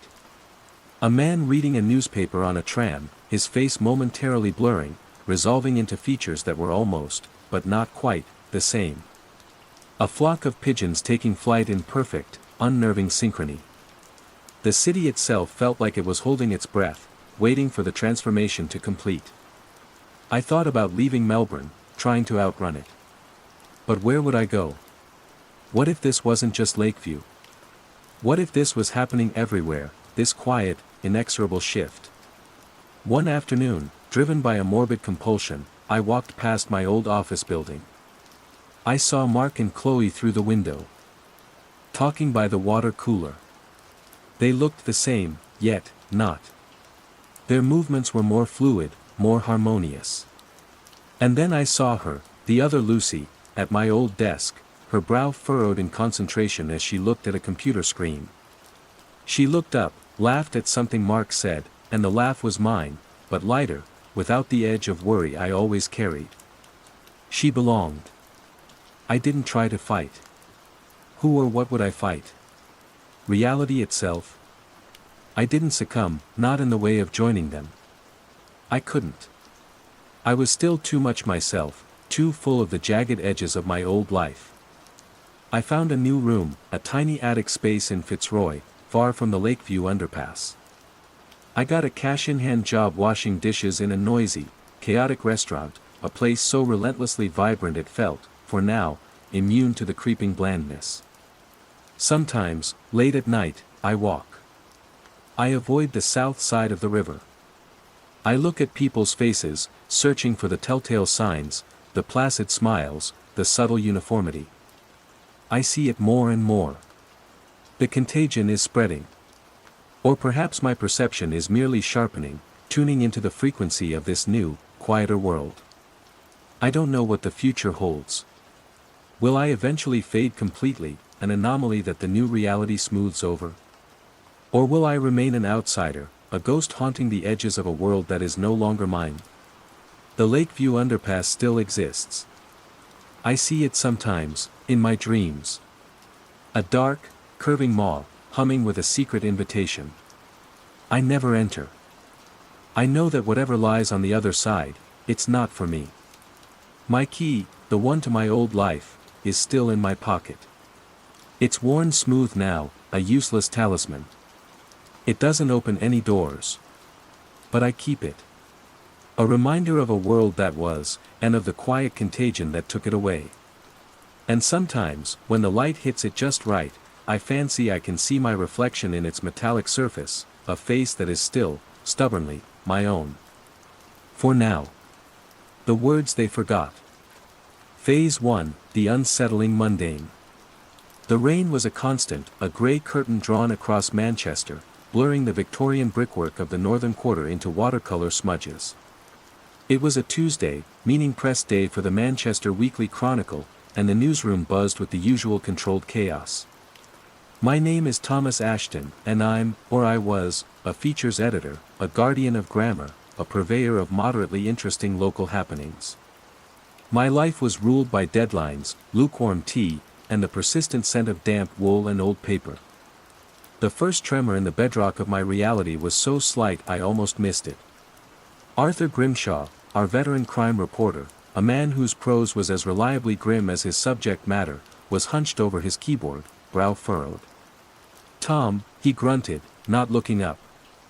"Stuck on a word. Silly, really. That clear thing you look through. In a wall." I frowned. "A window?" Arthur slapped his desk. "Window. That's it. Brain like a sieve today." He chuckled, a dry, rattling sound. "Must be the weather." I nodded, dismissing it. We all had those days. The brain, a contrary muscle, sometimes refused to lift the simplest weight. Later that afternoon, Sarah, our bright young intern, was proofing a piece on a local bakery renowned for its sourdough. She chewed her pen, a habit I tried and failed to discourage. "Mr. Ashton," she began, her voice hesitant, this sentence. The morning sun streamed through the large, Arthur's word, illuminating the motes of, what's that fluffy stuff that gathers on things? When you haven't cleaned? Dust? I offered, a faint prickle of unease stirring. Dust. Yes. Oh, thank you. My mind's just gone. She smiled weakly, blaming it on a late night. 2 instances in one day. Coincidence, surely. Stress. The relentless drizzle seeping into our collective psyche. I went home to my small flat in Ancoats, the rhythmic clatter of the Metrolink a familiar comfort. I made pasta, read a chapter of a history book, something about the Peterloo massacre, a stark reminder of Manchester's turbulent past, and tried to shake off the lingering oddness of the day. It was nothing. The next morning, the office felt different. Quieter. Arthur was staring blankly at a report about a minor shoplifting incident. The suspect, he mumbled, tapping his screen, was seen absconding with a small, furry, purring creature. Often kept as a pet. My stomach tightened. A cat, Arthur. His face cleared. A cat. Yes. Good Lord, what's wrong with me? He looked genuinely distressed. Perhaps you need a holiday, Arthur, I said, trying to sound light. Perhaps I do, Tom. Perhaps I do. The perhaps I do was a common refrain that week. People weren't just forgetting nouns, they were forgetting adjectives, verbs, the very sinews of language. Sentences would trail off, replaced by frustrated gestures or vague, circular descriptions. It's, you know, the thing you do when you're not happy, but you make a noise, with your mouth, crying, shouting, complaining. My own work started to feel like wading through treacle. I'd write a sentence, clear and concise, only to find myself staring at it minutes later, a crucial word having evaporated from my mind. I'd have to circle back, coax it out, feeling like an archaeologist dusting off a fragile relic. What was more disturbing was the editing. I'd submit an article, say, about the council's new recycling initiative, carefully crafted for clarity. It would come back from Mr. Henderson, the editor-in-chief, with gaping holes. Not just typos corrected, but entire concepts removed. Complex sentences were simplified to the point of childishness. When I questioned him, he'd look at me with a placid, almost bovine incomprehension. Seems fine to me, Tom. Gets the point across, doesn't it? But the nuance is gone, Mr. Henderson. The context. He'd blink slowly. Nuance? Is that important? The word important started to take on a sinister weight. Things I considered vital, details that gave texture and meaning to a story, were dismissed with that same gentle, infuriating question, was it important, though? I started keeping a small, black moleskine notebook. In it, I wrote down the words people forgot. Window. Dust. Cat. Ambitious. Melancholy. Remember. The list grew with alarming speed. Sometimes, I'd test them. Arthur, do you remember that piece you wrote on the cathedral gargoyles last year? He'd frown. Gargoyles? Can't say I do, Tom. Was it important? It had won a regional award. The rain kept falling. The city felt muted, the vibrant street art of the northern quarter somehow less vivid, the usual cacophony of traffic and voices subdued. Or perhaps it was just me. Perhaps I was the one coming loose from my moorings, my mind fraying under some unacknowledged pressure. I started to doubt my own perceptions. Was Arthur always this forgetful? Was Sarah just a bit ditzy? Was Mr. Henderson simply streamlining the paper for a less discerning readership? I'd lie in bed, listening to the city's damp exhalations, and the words I'd collected would swim before my eyes.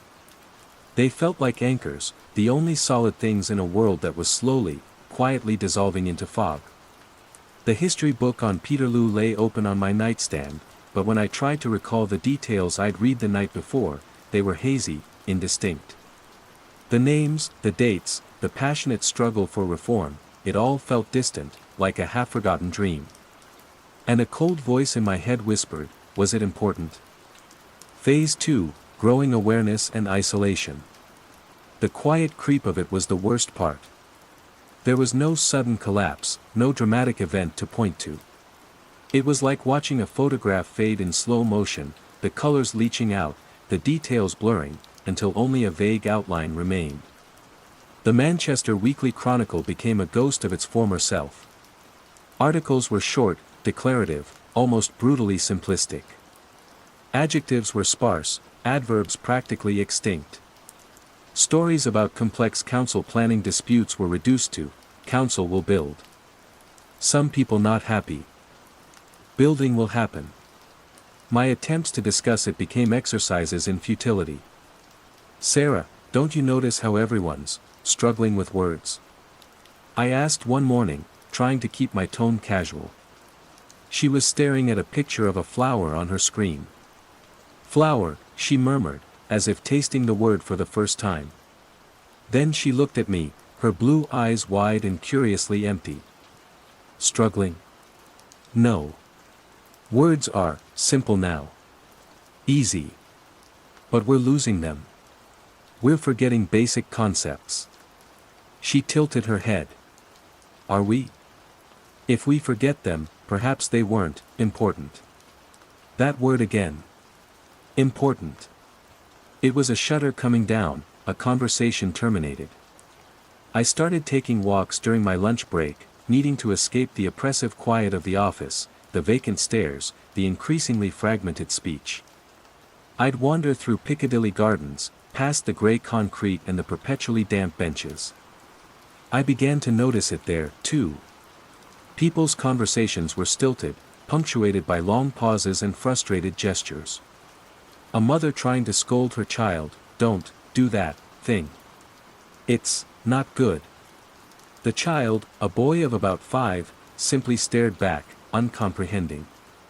It was in Heaton Park, on a rare dry afternoon, that I saw something that chilled me to the bone. A group of children, perhaps 7 or 8 years old, were playing near the boating lake. Their laughter, high and clear, was a sound I hadn't realized I'd missed. They were chattering animatedly, their language fluent, full of the delightful non sequiturs and vivid imagery of childhood. And then the dragon swooped down, and its wings were like huge green leaves, and it breathed sparkly stuff, not fire, but... Then, one little girl, mid-sentence, stopped. Her eyes, bright with imagination a moment before, went blank. Utterly, terrifyingly blank.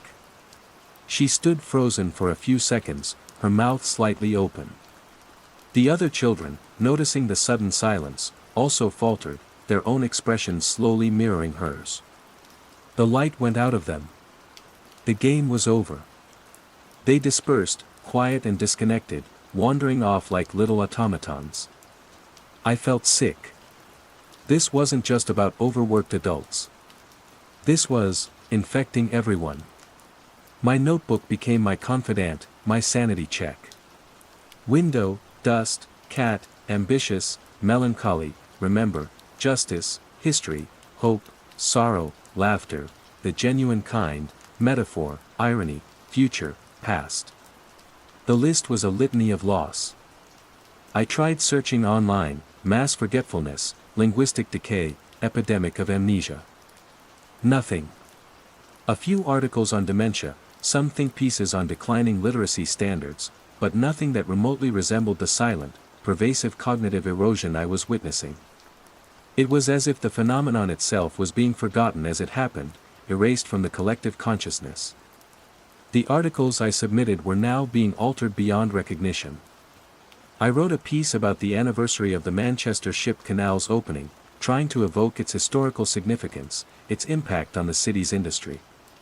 It came back as, Big Waterway. Ships used it. Long time ago. All the names, dates, the very story of it, gone. When I confronted Henderson, he just shrugged. People don't need all that clutter, Tom. Keep it simple. His eyes, once sharp and discerning, were now dull, like tarnished silver. One day, I found an old copy of the Chronicle from a year ago, tucked away in a dusty filing cabinet. The word dusty now felt precious, a secret I held. The difference was staggering. The older paper was rich with language, with complex ideas, with stories that had depth and resonance. The current issue, lying beside it, looked like a child's primer. I showed it to Arthur. Look at this, Arthur. Remember when we wrote like this? He squinted at the old paper, then at the new one.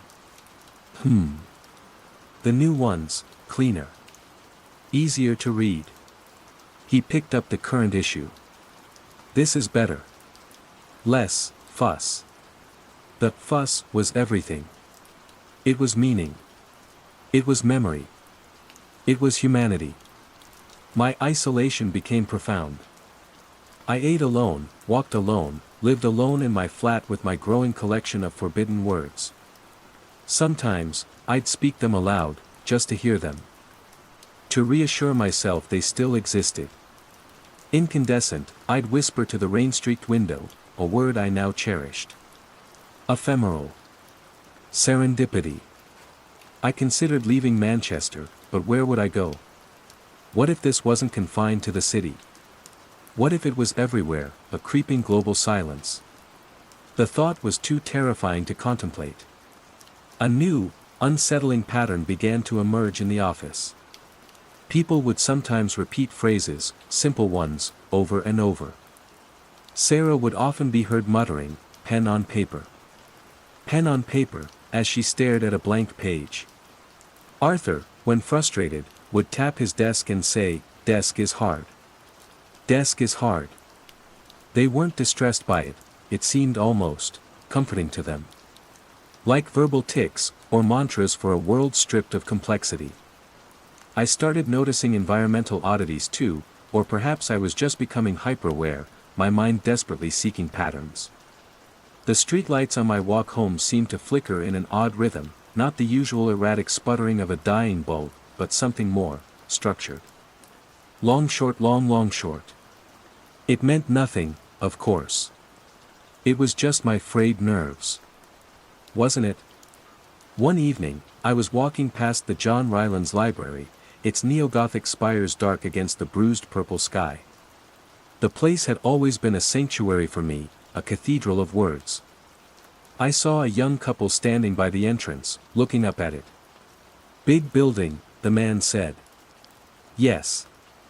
"Old," the woman replied. They stood in silence for a while, then turned and walked away, their conversation, if it could be called that, concluded. I leaned against the cold stone, my heart aching. All those books inside, millions of words, countless stories, centuries of human thought and experience. Were they, too, becoming unimportant? Were their meanings slowly leaking away, leaving behind only paper and ink? The secondary mystery, if I could call it that, was the increasing blandness of everything. Food tasted duller. Music on the radio seemed to have fewer notes, simpler melodies. Colors, even on the brightest days, looked muted, as if a gray filter had been laid over the world. Was this part of the contagion, a sensory fading to match the cognitive one? Or was it my own depression, my own grief for the dying language, painting my world in shades of gray? I couldn't be sure. I wrote in my notebook, vibrant. Saturated. Flavor. Melody. Grief. I was becoming a collector of absences. Phase 3, the nature of the threat and escalation. The nature of the anomaly remained maddeningly elusive. It wasn't a virus in the traditional sense, no one was coughing or feverish. It wasn't a toxin causing brain damage, because people were still functional, albeit in a diminished capacity. My research, both online and in the few remaining accessible texts at the Central Library, many sections were now closed for reorganization, the librarians themselves vague and unhelpful, yielded nothing. It was as if the world was collectively shrugging, accepting this new, simpler state as inevitable, even preferable. I began to form a tentative, terrifying theory. What if it wasn't something added to us, but something taken away? A kind of cognitive entropy, a slow, systematic erosion of complex thought, starting with the tools of thought itself, language. And what if this erosion wasn't accidental, but directed? That flicker in the streetlights, the repetitive phrases, were they symptoms, or something else? The contagion wasn't making people aggressive, but their passivity was, in its own way, more terrifying. They were becoming easier to manage, less likely to question, to dissent, to even think critically. The Chronicle was now practically a pamphlet Ophidine pronouncements. Weather will be. Work is good. Sleep is good. Political discourse had vanished.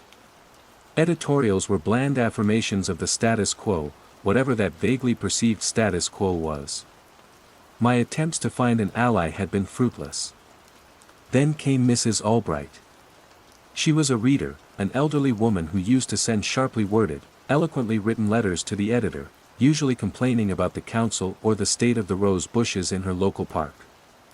Her letters had, naturally, stopped arriving. One afternoon, driven by a desperate hunch, I looked up her address and walked to her small terraced house in Chorlton. She answered the door, a tiny woman with bright, intelligent eyes that seemed, for a glorious moment, untouched. "Mr. Ashton," she said, her voice thin but clear. "From the paper?" Hope flared in me. "Yes, Mrs. Albright. May I come in?" Her living room was filled with books. Actual books. And she spoke. In full sentences. "I don't get the paper anymore, Mr. Ashton," she said, pouring tea. "It's become thin. Like watered soup." My heart pounded. "You see it too?" She looked at me, a sad smile playing on her lips. "I see a great deal, young man. I am old. I have many words stored up." She tapped her temple. "But they are harder to find now. And when I speak them, people look blank. What do you think is happening?" I pressed, leaning forward. She sighed, looking out at her small, neat garden. "It is a quietening. A simplification. Perhaps the world grew too noisy. Too full of difficult things. But we're losing ourselves, Mrs. Albright. Our history, our ability to reason, to feel deeply." Her bright eyes seemed to dim, just a fraction. "Perhaps, some things are best forgotten, Mr. Ashton. It's simpler this way. Less pain." The word simpler hit me like a physical blow. It was the same logic, the same justification. She saw it, yes, but she was accepting it. Or perhaps the contagion worked differently on those with already rich vocabularies, a slower erosion, a gentle persuasion towards acquiescence. "But it isn't simpler, Mrs. Albright," I pleaded. "It's empty." She just smiled sadly and offered me a biscuit. "It is quiet, though. So very quiet." I left her house feeling more desolate than ever. My potential ally was a mirage, her clarity a fading echo.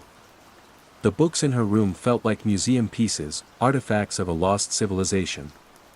The stakes escalated in a way I hadn't anticipated. It wasn't violence, but a kind of societal unraveling. Public services grew erratic.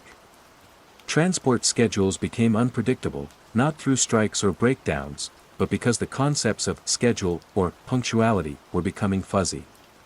Shops would randomly close, or stock only a few basic items.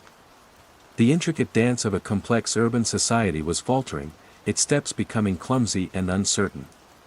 The repetitive behaviors became more pronounced. People in queues would sway in unison. Office workers would tap their pens in the same rhythm. It wasn't organized in a conscious way, it was more like a flock of birds turning, or fish schooling, an emergent behavior arising from a collective loss of individuality. The city was developing a new, strange, and unsettling pulse. My notebook was now my most treasured possession. I started writing not just forgotten words, but forgotten concepts, descriptions of things no one seemed to notice anymore. The irony of a politician's promise. The subtle shift in light at dusk. The complex flavor of a well-aged cheese. I was becoming an archivist of a dying world. One day, Mr. Henderson called me into his office. The room was barer than I remembered. Fewer papers on his desk. Fewer books on his shelves. "Tom," he said, his voice flat. "Your writings. They are not like the others. I try to maintain a certain standard, Mr. Henderson." He blinked slowly. "Standard? The words are too many. Too difficult. People do not understand. Perhaps they would if they were given a chance, if we didn't patronize them. Patronize? He frowned, the word clearly unfamiliar. He shook his head. It is not needed. The paper is, for simple things now. He paused. Your work, it does not fit. I knew what was coming. Your time here is done, Tom. I wasn't angry. I wasn't even surprised. Just a profound, hollow sadness. I nodded. I understand, I said. The irony was, I truly did. I was speaking a language no one else wanted, or was able, to comprehend. As I packed my few belongings, Sarah came over. She held out a small, smooth stone. For you, she said. It is nice to hold. Her eyes were vacant, but there was a ghost of kindness in her gesture. I took the stone. It was gray and unremarkable. Thank you, Sarah, I said. Stone is good, she replied, then wandered back to her desk, humming a tuneless, repetitive little melody. I walked out of the Manchester Weekly Chronicle into the perpetual drizzle. The city felt alien, populated by polite, smiling specters.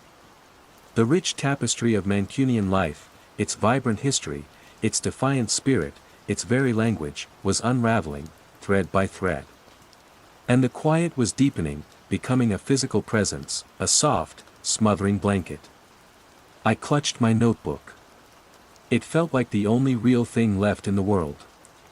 Phase 4, Confrontation/Revelation and Aftermath.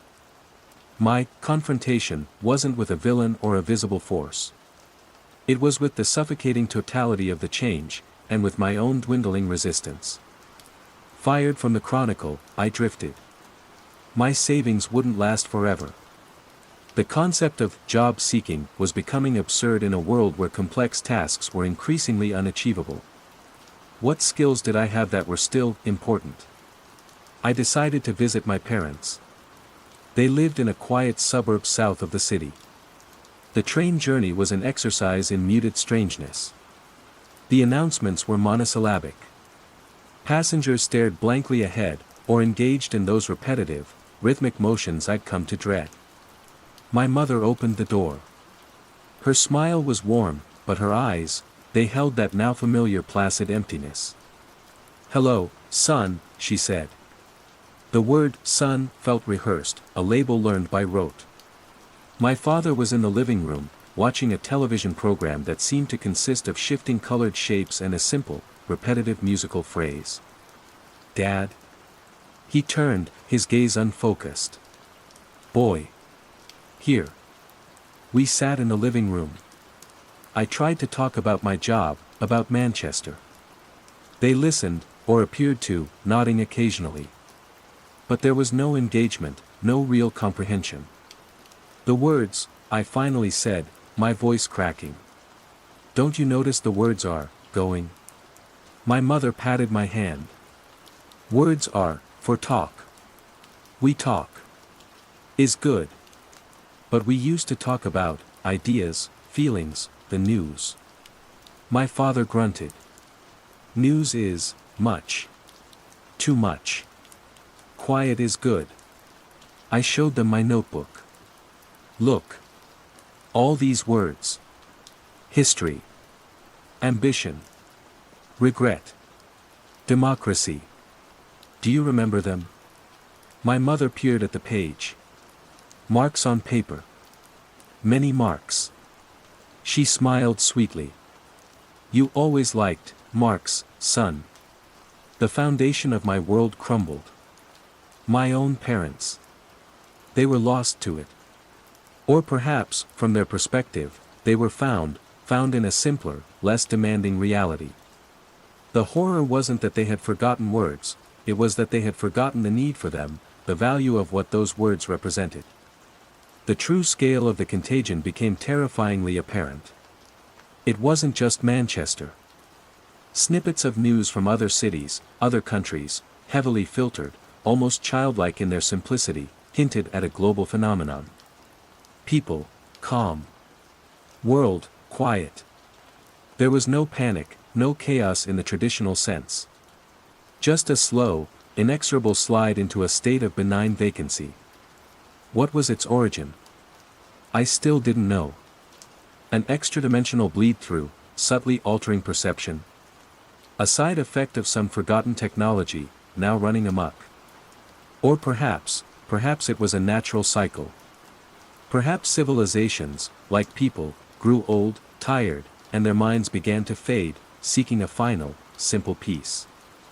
The thought was both monstrous and, in a perverse way, almost comforting in its cosmic indifference. There was no malice, just an immense, unthinking process. I returned to my Encoats flat. The rain was still falling. I sat by the window, looking out at the city. The streetlights flickered their cryptic rhythm. Long short long long short. I found myself tapping it out on the sill. The choice before me was stark. Continue to fight, to rage against the dying of the linguistic light, and live as an isolated, increasingly incoherent relic? Or, adapt? I picked up my notebook. The list of words was long. Beautiful, complex, vital words. I read them aloud, one last time, a eulogy for a lost world. Sonder. Petrichor. Quixotic. Epiphany. Then, I opened to a fresh page. I wrote, rain. Wet. I looked at it. It was, simple. Undeniable. A strange sense of calm, cold and unwelcome, began to settle over me. It wasn't peace, not really. It was the quiet of resignation. The quiet of a museum after closing time. Days turned into weeks. I ventured out more. I learned to speak the new language, the broken, hesitant tongue of the quietened world. Food good? I'd ask at the sparsely stocked shop. Yes. Food good, the shopkeeper would reply with a gentle smile. Communication was possible, on a rudimentary level. Needs could be met. The world was simpler. Less fuss, as Arthur had said. And in that simplicity, there was a strange, hollow kind of order. The frantic energy of the old world, the constant striving, the endless noise, it was gone. Replaced by a pervasive, almost meditative stillness. I still keep my old notebook, the one with the forgotten words. I hide it. Sometimes, late at night, when the city is utterly silent save for the rain, I take it out. I read the words. They feel like ghosts on my tongue, echoes of a life I can barely remember. I am a curator of a dead language, in a world that no longer values it, or even recalls its existence. I don't know if I've succumbed or survived. Perhaps they are the same thing now. I exist. I walk the quiet streets of Manchester. I see the people with their calm faces and empty eyes.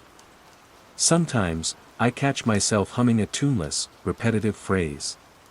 Sometimes, the flickering streetlights almost seem to make sense. The rain falls. The city is quiet. And I, Thomas Ashton, am learning to be quiet too. The words are gone, or going. But the quiet remains. And in the deepest, most terrifying part of my mind, a whisper that might be my own, or might be something else entirely, suggests that perhaps, this is better. Simpler. Important? No. Nothing is important anymore.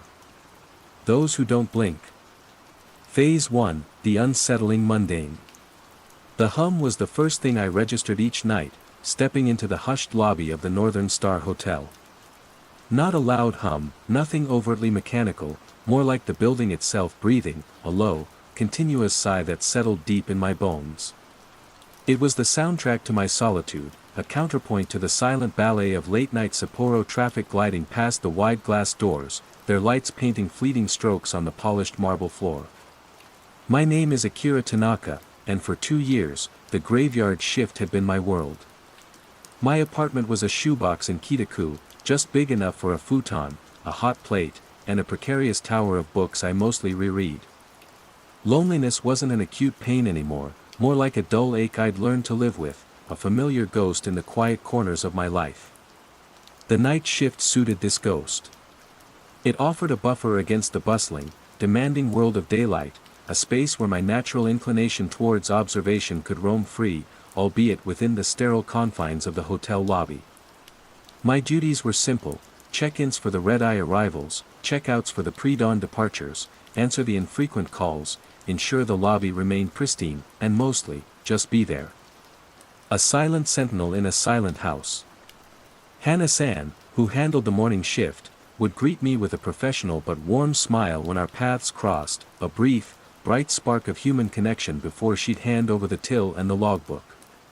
"Quiet night, Akira-san," she'd usually ask, and I'd nod, because it almost always was. Kenji, my counterpart who covered my nights off and sometimes shared overlapping hours during busier seasons, was more brusque, efficient, a man who seemed to carry the weight of unslept nights in the lines around his eyes. Mr. Sato, the day manager, was a blur of pressed suits and curt instructions, a figure I rarely saw but whose exacting standards permeated every polished surface and perfectly aligned brochure. The first time I saw him, I barely registered anything beyond the late hour. It was 2:17 a.m., a Tuesday. The log showed no expected arrivals. He was a businessman, middle-aged, in a dark, unremarkable suit, carrying a slim briefcase.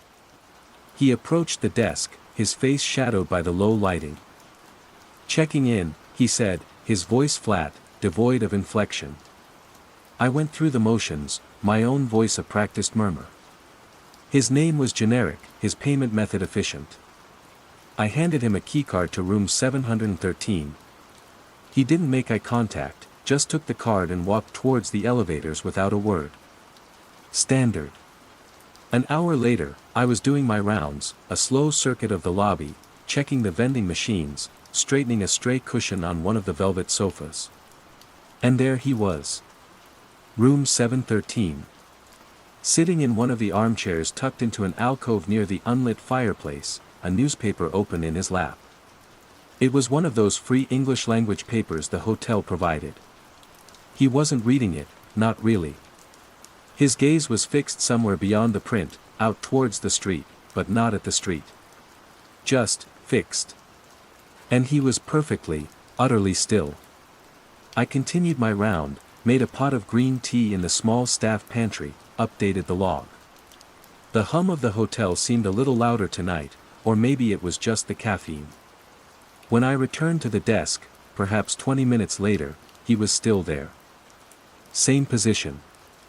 Newspaper still open to the same page. The city lights cast strange, elongated shadows in the lobby, and his was one of them, stark and unmoving. Curiosity, a faint prickle of unease, made me watch him more closely from behind the monitor of my computer. I timed it. 5 minutes. 10. Not a twitch. Not a shift in posture. And then I realized, he wasn't blinking. His eyes, dark and unreadable from this distance, remained open, steady. Intense focus, I muttered to myself, shaking my head.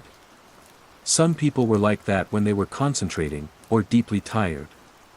I'd seen it before, hadn't I? Or maybe he had extremely dry eyes.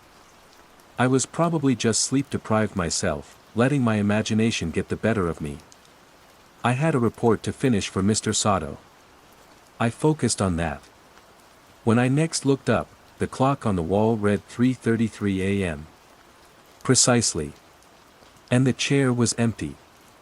The newspaper was neatly folded on the seat. I hadn't heard him leave, hadn't seen him cross the lobby to the elevators. It was unsettling. I checked the security camera feed for the lobby. There he was, sitting. And then, at 3 hours and 33 minutes exactly, he stood, folded the paper, and walked directly to the elevator, the doors sliding open as if summoned. No hesitation. I brushed it off. A coincidence. A tired man with peculiar habits. The night wore on, punctuated by the occasional distant siren and the whir of the floor polisher down the far corridor. A week later, it happened again. This time, it was a couple. Younger, maybe in their late 20s. Dressed in stylish, muted travel clothes. They checked in around 1 a.m., polite but distant. I assigned them room 502. Later, I saw them in the lobby, seated on one of the long sofas, side by side, but not touching. Both were staring straight ahead, towards the large, abstract painting on the far wall. Neither held a phone, a book, anything. They were just sitting. And neither of them blinked. I watched them for nearly an hour, a growing knot of anxiety tightening in my chest. Their stillness was absolute. It was more than just composure, it was a terrifying caricature of it. Their faces were smooth, expressionless. I felt like I was looking at mannequins, incredibly lifelike, but devoid of any inner spark. I forced myself to look away, to busy myself with sorting the morning papers. My hands trembled slightly. This wasn't normal. Two incidents, so similar. The unblinking. The stillness. At 4:44 a.m., as if cued by an invisible signal, they both rose in perfect synchrony, turned, and walked to the elevators. Their movements were fluid but economical, without a wasted gesture. The doors opened. They stepped inside. Gone. I spent the rest of that shift trying to rationalize it. A new meditation technique, I told myself. Some kind of silent protest I haven't heard about. I even did a quick search on my phone, people who don't blink, effects of extreme stillness. The results were unhelpful, medical conditions for excessive blinking, articles on staring contests, nothing that explained this profound, shared uncanniness. I was tired. That had to be it. The long nights, the recycled air, the quiet. It was making me see patterns where there were none. The next evening, when Kenji arrived for his shift, I decided to broach the subject. We were in the small back office, a windowless room with a shared desk and a perpetually overflowing bin. Kenji-san, I began, trying to sound casual, have you ever noticed, some guests, they seem, well, very still. And they don't blink much. Or, at all, sometimes. Kenji paused in the act of logging into his terminal. He turned to me, a slight frown creasing his brow for a moment. Then, his expression smoothed out, replaced by a smile. It was a wide smile, stretching his lips perhaps a little too far, but it didn't quite reach his eyes. They remained flat, observant. Akira-san, he said, his voice even, almost soothing. You work too many night shifts. You're imagining things. People blink. It's natural. The smile stayed fixed. It was placid. Too placid. A chill traced its way down my spine. His dismissal was too quick, too complete. The smile felt like a carefully constructed barrier. Right, I said, forcing a laugh that sounded hollow even to my own ears. Yes, of course. Just tired, I guess. He nodded, still smiling that unnervingly wide smile, and turned back to his computer. I watched him for a moment. He didn't blink. Not once during our brief exchange. The following morning, during the handover with Hana-san, I tried again, more tentatively. Hana-san, I said, as she counted the till, last night, I saw a couple in the lobby, they were incredibly still. And I don't think they blinked for almost an hour. Hana looked up, her usual bright expression faltering for a microsecond before settling into a polite, slightly strained smile. Oh, really, Akira-san? Her voice was light, airy. Guests can be so strange, can't they? All sorts of people pass through a hotel. Don't worry about it. Just focus on your work, okay? Her smile lingered, a fraction of a second too long, a little too brilliant under the fluorescent lights. Like Kenji's, it didn't quite connect with her eyes, which seemed to hold a distant, unreadable quality. Yes, I mumbled. You're right. But I wasn't thinking about the guests anymore. I was thinking about Kenji's smile, and Hannah's. And the sudden, sharp realization that the unsettling feeling wasn't just about the silent, unblinking strangers anymore. It was creeping closer. It was in the faces of people I thought I knew. The ordinary, mundane world of the Northern Star Hotel was beginning to feel very, very wrong. And I, standing at its quiet epicenter through the long nights, felt a profound and terrifying isolation begin to bloom in the sterile air. Phase 2, Growing Awareness and Isolation. The non-blinking guests became a recurring feature of my nights. Not every shift, not in overwhelming numbers, but with a regularity that shredded my attempts at rationalization. There was the tall woman in the crimson coat who always sat in the armchair facing the main entrance, her gaze fixed on the revolving doors, for precisely 93 minutes, departing at 2:22 a.m. There was the elderly man with a worn leather satchel who would position himself by the darkened windows of the hotel bar, staring out into the Sapporo night, never ordering a drink, always leaving at 4:44 a.m., the same time as the unblinking couple. I started a small, discreet log in a battered notebook I kept hidden in my locker: dates, times, descriptions, seating preferences. A pattern emerged: they favored specific locations within the lobby, rarely deviating. They never used hotel amenities beyond their rooms and their silent vigils. They never spoke, unless spoken to during check-in, and even then, their responses were minimal, their voices monotone. I tried to bring it up with Kenji again, a week after his first unnerving dismissal. He was covering a sick colleague's shift, so we had a rare couple of hours of overlap.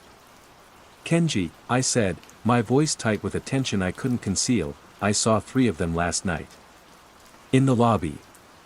They don't blink. I timed one of them, 17 minutes without a single flicker of an eyelid. You can't tell me that's normal." Kenji slowly turned from the reservation screen. His smile was wider this time, if that were possible, stretched taut across his face, a grotesque parody of reassurance. His eyes, however, were utterly still, like polished stones. "Akira-san," he said, his voice a low, calm hum that seemed to vibrate in the air between us. "Perhaps you need a vacation. You're stressing yourself out. Overwork can play tricks on the eyes, you know." During his entire response, he didn't blink. Not once. The realization hit me with the force of a physical blow. It wasn't just the guests. Kenji. Kenji was one of them. Or becoming one. I see, I stammered, backing away. My meticulously kept log suddenly felt like evidence of my own unraveling sanity. I started avoiding Kenji as much as possible. Our shift changes became curt, functional. His placid smile and unblinking gaze followed me like a silent accusation. Hannah-san, too, maintained her facade of cheerful professionalism, but her smiles were always a little too bright, her eyes holding that same distant, unreadable sheen. The brief comfort of her morning greeting now felt like another layer of the creeping strangeness. My isolation deepened. The night shift, once a refuge, now felt like a cage. The hotel, with its hushed corridors and echoing lobby, became a landscape of subtle horrors. The hum of the building seemed to pulse with a new, sinister rhythm. Sleep became a battlefield where images of unblinking eyes and fixed smiles warred with my own desperate need for oblivion. I began to live on edge, fueled by caffeine and a gnawing dread. Driven by a frantic need for some kind of objective validation, I turned to the CCTV system. The hotel had comprehensive coverage of all public areas. I waited until the early hours of the morning, when the lobby was empty, the city outside asleep. My hands were slick with sweat as I navigated the archive, searching for the nights I'd logged the non-blinkers. I found them. The tall woman in crimson. The elderly man. The silent couple. There they were, entering the lobby, checking in, taking their designated seats. But when I tried to watch the footage of them during their long, still vigils, the screen would erupt in a cascade of digital snow. The image would tear, freeze, jump forward erratically. The timestamp would often skip entire minutes, sometimes hours, around their presence. One moment, the woman in crimson was sitting, perfectly still, the next, after a burst of static, the chair was empty, the timestamp hours later. Footage of other guests, of myself walking my rounds, was crystal clear, perfectly smooth. It was only them. Their very presence seemed to warp the recordings, to resist objective observation. It wasn't me. It wasn't my tired eyes or my overworked imagination. Something was undeniably, terrifyingly wrong, and it was being actively, if inexplicably, obscured. My online searches became more desperate. Mass sociogenic illness, folie à deux, reality distortion fields, glitching surveillance footage. I waded through forums filled with wild conspiracy theories, academic papers on perceptual anomalies, and unsettling accounts of shared delusions. Nothing quite fit the specific, quiet horror unfolding at the Northern Star. The sheer mundanity of it, people simply not blinking, sitting still, made it all the more insidious. It was a horror that hid in plain sight, easily dismissed by those not looking closely enough, or by those who were, changing. One night, about a month after my first encounter with a non-blinker, Kenji wasn't at the back office desk when I arrived for my shift. I found him at the front counter, already logged in, staring out into the empty lobby. His posture was rigid, his hands resting flat on the cool marble. "Kenji-san?" I ventured. He turned his head slowly, a smooth, mechanical movement. His eyes were wide, unervingly so, and completely devoid of blinking. The smile, that awful, placid smile, was permanently etched onto his face. "Good evening, Akira-san," he said, his voice a perfect monotone. "Everything is in order. It's a quiet night." The handover was brief, delivered in that same flat voice. He recited the few overnight tasks without inflection, without a single blink. The man I knew, the occasionally grumpy but fundamentally normal colleague, was gone. Replaced by this calm, smiling automaton. A cold terror seized me. I wanted to run, to scream, but I was rooted to the spot, nodding, pretending everything was normal. As Kenji gathered his few belongings to leave, he paused beside me. "You should try to relax more, Akira-san," he said, his unblinking gaze pinning me. "It's much more peaceful when you stop, noticing things." Then he turned and walked away, his steps even and unhurried. The whisper came 2 nights later. It was the tall woman in the crimson coat. Her 93 minutes were up. It was 2:22 a.m. As she rose from her armchair and glided towards the elevators, she deviated from her usual path, passing closer to the front desk where I stood, frozen, pretending to be engrossed in a ledger. She paused, her head tilting almost imperceptibly, like a curious bird. Her unblinking eyes seemed to pierce right through me. "They're almost done watching you," she whispered, her voice a dry rustle, like dead leaves. Then, without another sound, she continued to the elevator and was gone. "They're almost done watching you." Watched by whom? The non-blinkers? And done with what? The question echoed in the silent lobby, amplifying my fear to an unbearable pitch. Was I some kind of specimen under observation? And what happened when the observation period ended? The fabric of my own perceived reality began to fray at the edges. It started subtly. The hotel's old wiring, which Mr. Sato often grumbled about, seemed to act up more frequently around me. Lights in the corridors would flicker in odd, almost rhythmic patterns as I passed.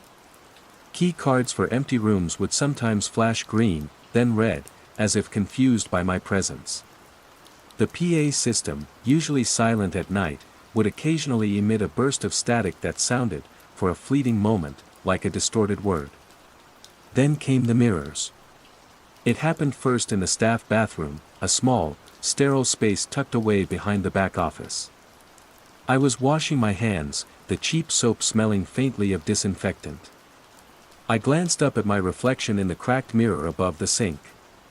For a horrifying, disorienting instant, my reflection wasn't looking back at me. Its eyes were angled slightly to the left, as if focused on something just over my shoulder. Its expression was different. Colder. More knowing. I blinked, my heart hammering. When I looked again, my reflection was normal, staring back with my own wide, frightened eyes. Too much stress, I breathed, splashing cold water on my face. But it happened again, in the polished chrome of the elevator doors, a fleeting glimpse of a self that moved a fraction of a second out of sync with my own movements. And then, most terrifyingly, in my own apartment. I'd be brushing my teeth, and catch my reflection in the bathroom cabinet mirror smiling faintly, even when my own lips were set in a grim line. The smile was always the same, wide, placid, unblinking. I started to dread my own reflection, the unsettling possibility that it held a truth I couldn't face. Reality felt thin, pliable, especially when I wasn't directly observing it. The world was bending in the periphery, in the moments I let my guard down. The quiet contagion wasn't just outside me anymore. It was seeping in, through the cracks in my perception, through the very image of myself. And the only person who seemed to see it was me. Phase 3, the nature of the threat and escalation. They're almost done watching you. The woman's whispered words became a horrifying mantra, replaying in the echo chamber of my mind. Watched. By whom? By them. The unblinking ones. The more I thought about it, the more a chilling theory began to coalesce from the fragments of my fear. They weren't merely guests with peculiar habits, they were observers. Their stillness, their unblinking gazes, were not signs of fatigue or concentration, but of an intense, focused scrutiny. The hotel, the Northern Star, wasn't just a building, it was an observation post. The glitches in the CCTV, the way reality seemed to stutter and warp around them, suggested something far beyond human comprehension. Were they extra-dimensional? Beings from some other plane, peering into ours? Or was this a prelude to something more insidious, a quiet invasion, a replacement? People weren't dying, they weren't disappearing in a conventional sense. They were being hollowed out, their authentic selves overwritten by that placid, smiling emptiness. Kenji was the starkest proof. That not blinking was the the unifying characteristic. Perhaps it was a biological necessity for their kind, or a byproduct of their intense focus on maintaining their human facade. Or maybe, by not blinking, they saw more, perceived things we, with our fluttering eyelids, missed. The subtle shifts in reality, the way the world seemed to bend when unobserved, perhaps that was their reality, bleeding through, trying to superimpose itself onto ours. The feeling of being watched intensified, becoming a constant, oppressive weight. Even when I was alone in the locked back office, sorting through paperwork, I'd feel a prickling on my skin, the distinct sensation of unseen eyes on me. It followed me home to my tiny apartment. I'd sit on my futon, trying to read, but the words would blur, my attention constantly drawn to the shadows in the corners, the play of moonlight through the thin curtains. Was I being observed through the very walls of my building? Through the screen of my phone? The paranoia was a cold, relentless tide. The environmental warping within the hotel became more pronounced, less deniable. One night, as I walked my usual route down the 7th floor corridor, the hallway seemed to stretch, the door to room 713 receding into an impossible distance. I stopped, my breath catching in my throat. I blinked hard, and the perspective snapped back to normal, the familiar length of the corridor reassuringly finite. But the momentary distortion left me shaken, my heart thudding a frantic rhythm against my ribs. Shadows seemed to detach themselves from objects, pooling in unnatural ways, sometimes even appearing to move against the direction of the light. The hum of the HVAC system, once a monotonous background drone, now occasionally resolved itself into strange, rhythmic pulses, almost like a distorted, subaudible language. Objects, too, engaged in this subtle rebellion against normalcy. I'd place my pen precisely parallel to the edge of the front desk blotter, turn to answer a phantom ring from the internal phone, and when I turned back, the pen would be skewed at a slight angle. My meticulously arranged stack of check-in forms would have one sheet subtly misaligned. These were tiny things, the kind of everyday misplacements one might easily dismiss. But they were happening too often, always when my attention was diverted, creating a constant, nerve-shredding sense of gaslighting by the environment itself. The affected individuals, the unblinking guests, Kenji, began to exhibit a new, unsettling level of coordination. One evening, 3 of them were present in the lobby, seated in their usual spots. A late-night delivery driver entered, looking for the service entrance. As one, all 3 non-blinkers slowly turned their heads in perfect synchrony to look at the driver. Their movements were smooth, unhurried, but the unison was deeply unnerving. After a moment, they all turned back, resuming their fixed stares. The driver, oblivious, hurried on his way. Kenji, during our brief shift handovers, started leaving notes for me. Ostensibly, they were standard operational reminders: refill brochure stand in lobby, check stock in vending machine 3B. But sometimes, tucked into the corner of the note, would be a small, cryptic drawing, an eye, unblinking, or a series underscore of perfectly parallel lines. His smile, if possible, grew wider, more serene, as he handed them over. My last bastion of perceived normalcy was Hana-san. Her smiles, though still a little too bright, hadn't yet fully solidified into that terrifying, fixed placidity. Her eyes, though sometimes distant, still held occasional sparks of her former warmth. In a fit of desperation, fueled by sleeplessness and mounting terror, I decided to confide in her. It was early morning, the sky outside beginning to lighten from inky black to a bruised purple. The lobby was empty, save for us. "Hana-san," I began, my voice trembling despite my efforts to control it. I pulled out my hidden notebook, its pages filled with my frantic scribbles, dates, times, descriptions of the unblinking. "You have to listen to me. Something is wrong here. Terribly wrong."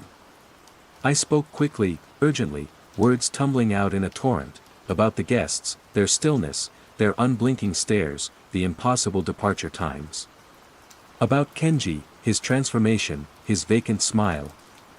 About the CCTV footage glitching, the way reality itself seemed to flicker and bend. Hana listened, her head tilted slightly, that bright, professional smile unwavering on her lips. Her eyes, however, seemed to grow stiller as I spoke, the warmth receding like a dying ember. When I finally ran out of words, breathless and shaking, she kept smiling. "Akira-san," she said, her voice soft, almost a caress. "You have such a vivid imagination. Such fascinating stories." She reached out, her fingers lightly brushing my arm. Her touch was cold. "But you seem so stressed, so agitated." Her smile widened, and this time, it was unmistakably that smile, too wide, too fixed, utterly devoid of genuine emotion. Her eyes, now completely still, locked onto mine. She didn't blink. "Perhaps," she continued, her voice a low, soothing murmur, "you should just relax. Stop looking so hard. It's much more peaceful when you don't fight it. When you just accept." Her head tilted again, that tiny, almost imperceptible movement I'd seen in the woman in the crimson coat. A wave of despair washed over me, so profound it almost buckled my knees. Hana. She was one of them. Or she was welcoming it, succumbing to that serene emptiness. I was utterly, irrevocably alone. The following afternoon, I was summoned to Mr. Sato's office. This was unusual. Any directives from him usually came via email or a note left with Hana. My stomach churned with a sick premonition. Mr. Sato's office was small, impeccably neat, overlooking a busy thoroughfare. Kenji was already there, standing beside Mr. Sato's desk, his hands clasped behind his back, that serene, unblinking smile fixed on his face. Mr. Sato, usually a man of sharp, efficient movements and even sharper words, seemed different. His posture was a little too stiff. And as he turned to greet me, he offered a smile that was a pale, hesitant imitation of Kenji's, but an imitation nonetheless. "Ah, Tanaka-san," Mr. Sato began, his voice smoother, less clipped than usual. "Please, sit." I sat, my muscles rigid with tension. "Tanaka-san," he continued, his gaze not quite meeting mine, flickering towards Kenji for a moment. Kenji nodded almost imperceptibly, still smiling. "We've had some observations about your recent performance." The word observations landed like a stone in my gut. "You've seemed a little erratic lately," Mr. Sato said, his new, unsettling smile widening slightly. "A bit distracted. Anxious, perhaps. We value a calm and presentable demeanor in our front-facing staff, as you know." Kenji made a soft, affirmative sound. "We wouldn't want our guests to feel uncomfortable, would we?" Mr. Sato added. I felt a cold sweat break out on my forehead. This wasn't about my work performance. This was a warning. A gentle, smiling, terrifying warning. "I understand, Sato-san," I managed, my voice barely a whisper. "Good." Mr. Sato's smile became more fixed. "We expect to see an improvement. More focus. More tranquility. Like Kenji-san here. He sets an excellent example." Kenji's smile widened further, a silent affirmation. His unblinking eyes bored into me. I left the office feeling like I was suffocating. The message was clear: fall in line. Become like them. Or else. That night, as I walked through the hotel, the contagion seemed to have spread with an invisible, terrifying speed. One of the daytime receptionists I passed in the corridor offered me that same placid, unblinking smile. A member of the cleaning crew, polishing the brass railing of the main staircase, looked up as I approached, her eyes wide and still, her lips curved in that serene, empty arc. The Northern Star was no longer just an observation post. It was a conversion center. And I was the last, stubborn resistor. Phase 4, Confrontation/Revelation and Aftermath. The night after my discussion with Mr. Sato and Kenji was the worst. The oppressive atmosphere in the Northern Star had thickened, become almost tangible, a suffocating blanket of serene, unblinking observation. Every shadow seemed to hold a watchful presence, every flicker of the fluorescent lights felt like a coded message. Most of the few guests I saw wandering the lobby, and the skeleton staff on duty, now wore the look, that placid smile, those wide, still eyes. The hotel hummed with a quiet, collective consciousness, and I was a discordant note in its silent symphony. "They're almost done watching you." The words echoed, no longer a question but a statement of impending fact. What happened when the observation phase concluded? Did they simply erase the outliers? Or was there a final, gentle push into conformity? The pressure to succumb, to simply let go of the exhausting vigilance, to relax into that unblinking, smiling peace, was immense. It whispered at the edges of my consciousness, a seductive promise of an end to the crushing anxiety, the terrifying isolation. I found myself in the staff bathroom, staring at my reflection. My face was pale, gaunt, my eyes bloodshot from lack of sleep and constant fear. I looked, haunted. And then, as I watched, my reflection changed. Slowly, subtly, the corners of its lips began to lift. The eyes in the mirror became still, wide, losing their frantic, hunted look and taking on that familiar, placid sheen. My reflection smiled at me, that serene, knowing, unblinking smile. Its lips moved, though I made no sound. "It's easier," it mouthed silently. So much easier. A strangled cry tore from my throat. I stumbled back, away from the mirror, away from that horrifyingly compliant version of myself. This was it. The confrontation. Not with some monstrous entity, but with the utter annihilation of my own self, the seductive allure of that quiet contagion. I couldn't stay. I wouldn't let them take me. My carefully cultivated sense of duty, my years of quiet compliance, shattered. I had to escape. Mid-shift, without a word to anyone, I grabbed my jacket and bag from my locker and headed for the main exit. My heart hammered against my ribs, a frantic drumbeat against the oppressive silence of the hotel. As I crossed the lobby, the few non-blinkers present, a woman reading an upside-down magazine, an older man staring fixedly at a blank wall, slowly turned their heads in unison. Their serene smiles widened. They didn't move to intercept me, not physically. But their collective, unblinking gaze was a tangible force, pressing against me, trying to hold me back. Kenji materialized from the corridor leading to the back offices, blocking my path to the revolving doors. He was smiling, of course, that wide, placid, terrifying smile. "Leaving so soon, Akira-san?" he asked, his voice a low, calm hum. "The night is still young. There is still so much to see." "Get out of my way, Kenji," I hissed, my voice raw. He didn't move, just tilted his head slightly. "But why would you want to leave? It's so peaceful here. Everyone is so content." Behind him, the automatic doors seemed to flicker, their motion momentarily stuttering.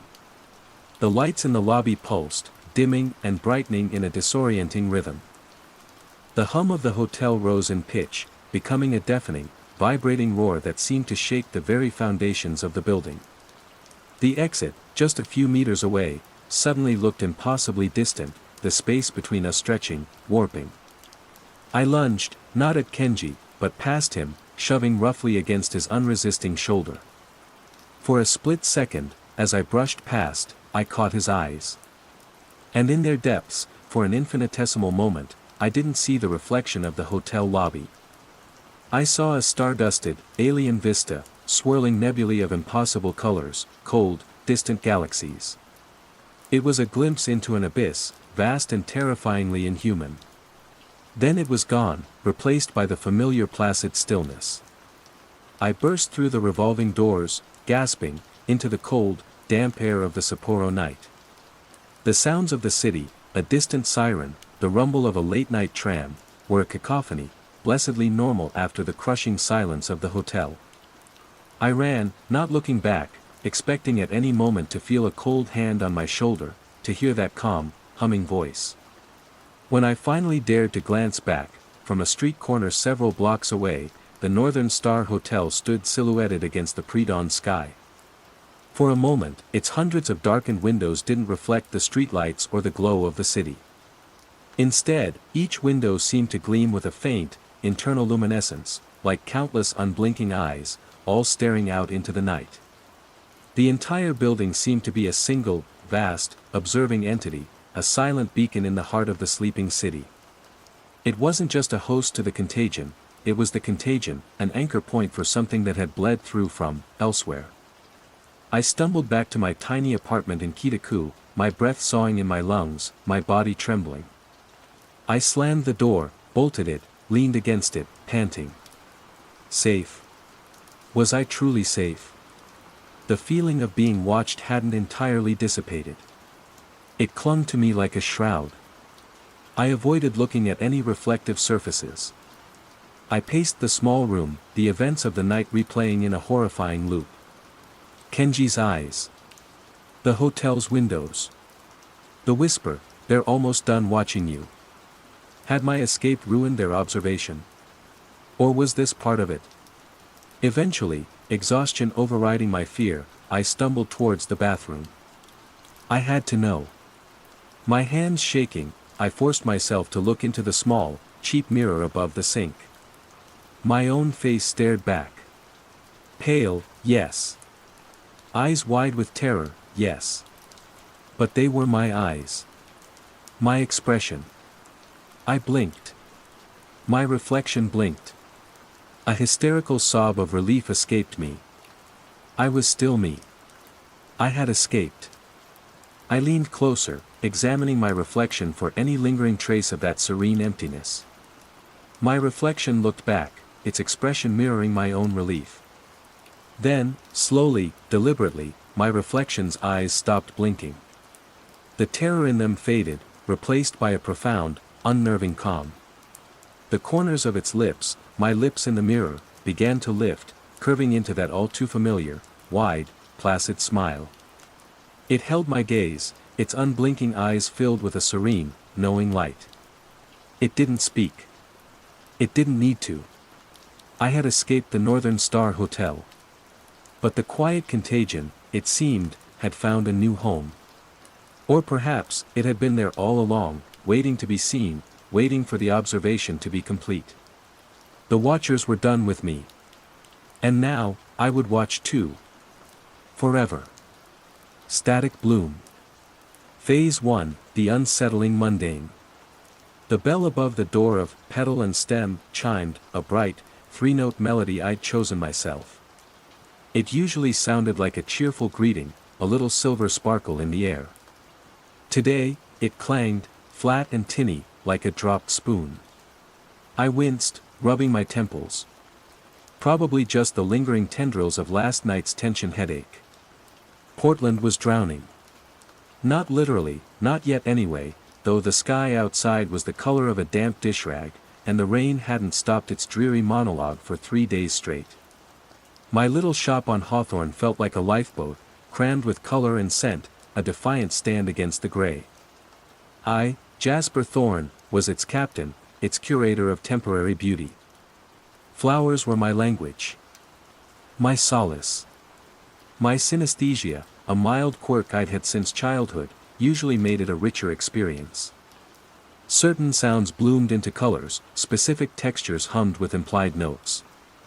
It was mostly background noise, a subtle layering onto reality. Lately, though, the layers were shifting. It started with the lavender. My Tuesday morning delivery, fresh from a local farm out near Sauvie Island. I'd untied the rustic twine, expecting that familiar, calming wave of herbaceous perfume, the visual echo of soft, dusty purple. Instead, my nostrils flared. A faint, acrid tang, sharp and chemical. Burned plastic. I blinked, leaned closer. The lavender looked fine, slender, gray-green stalks, tight little buds of muted violet. But the scent. Everything all right, Jasper. Lena, my part-time assistant, was wiping down the counter, her bright pink hair a defiant splash against the gloom. This lavender, I said, holding up a bunch. Smell anything off? She leaned in, sniffed dramatically. Smells like lavender to me. Good stuff. Mrs. Henderson will be thrilled. Mrs. Henderson, bless her 80-year-old heart, bought 3 bunches of lavender every Tuesday, for tranquility, she always said. If she thought it smelled like a tire fire, my tranquility would be shot. I tried again, a deeper inhale. The plastic note was still there, clinging to the back of my throat. But underneath it, faint and struggling, was the ghost of true lavender. Maybe it's just me, I muttered. Long night. Dismissed. That was the easiest path. Stress. Lack of sleep. The constant drizzle wearing down my senses.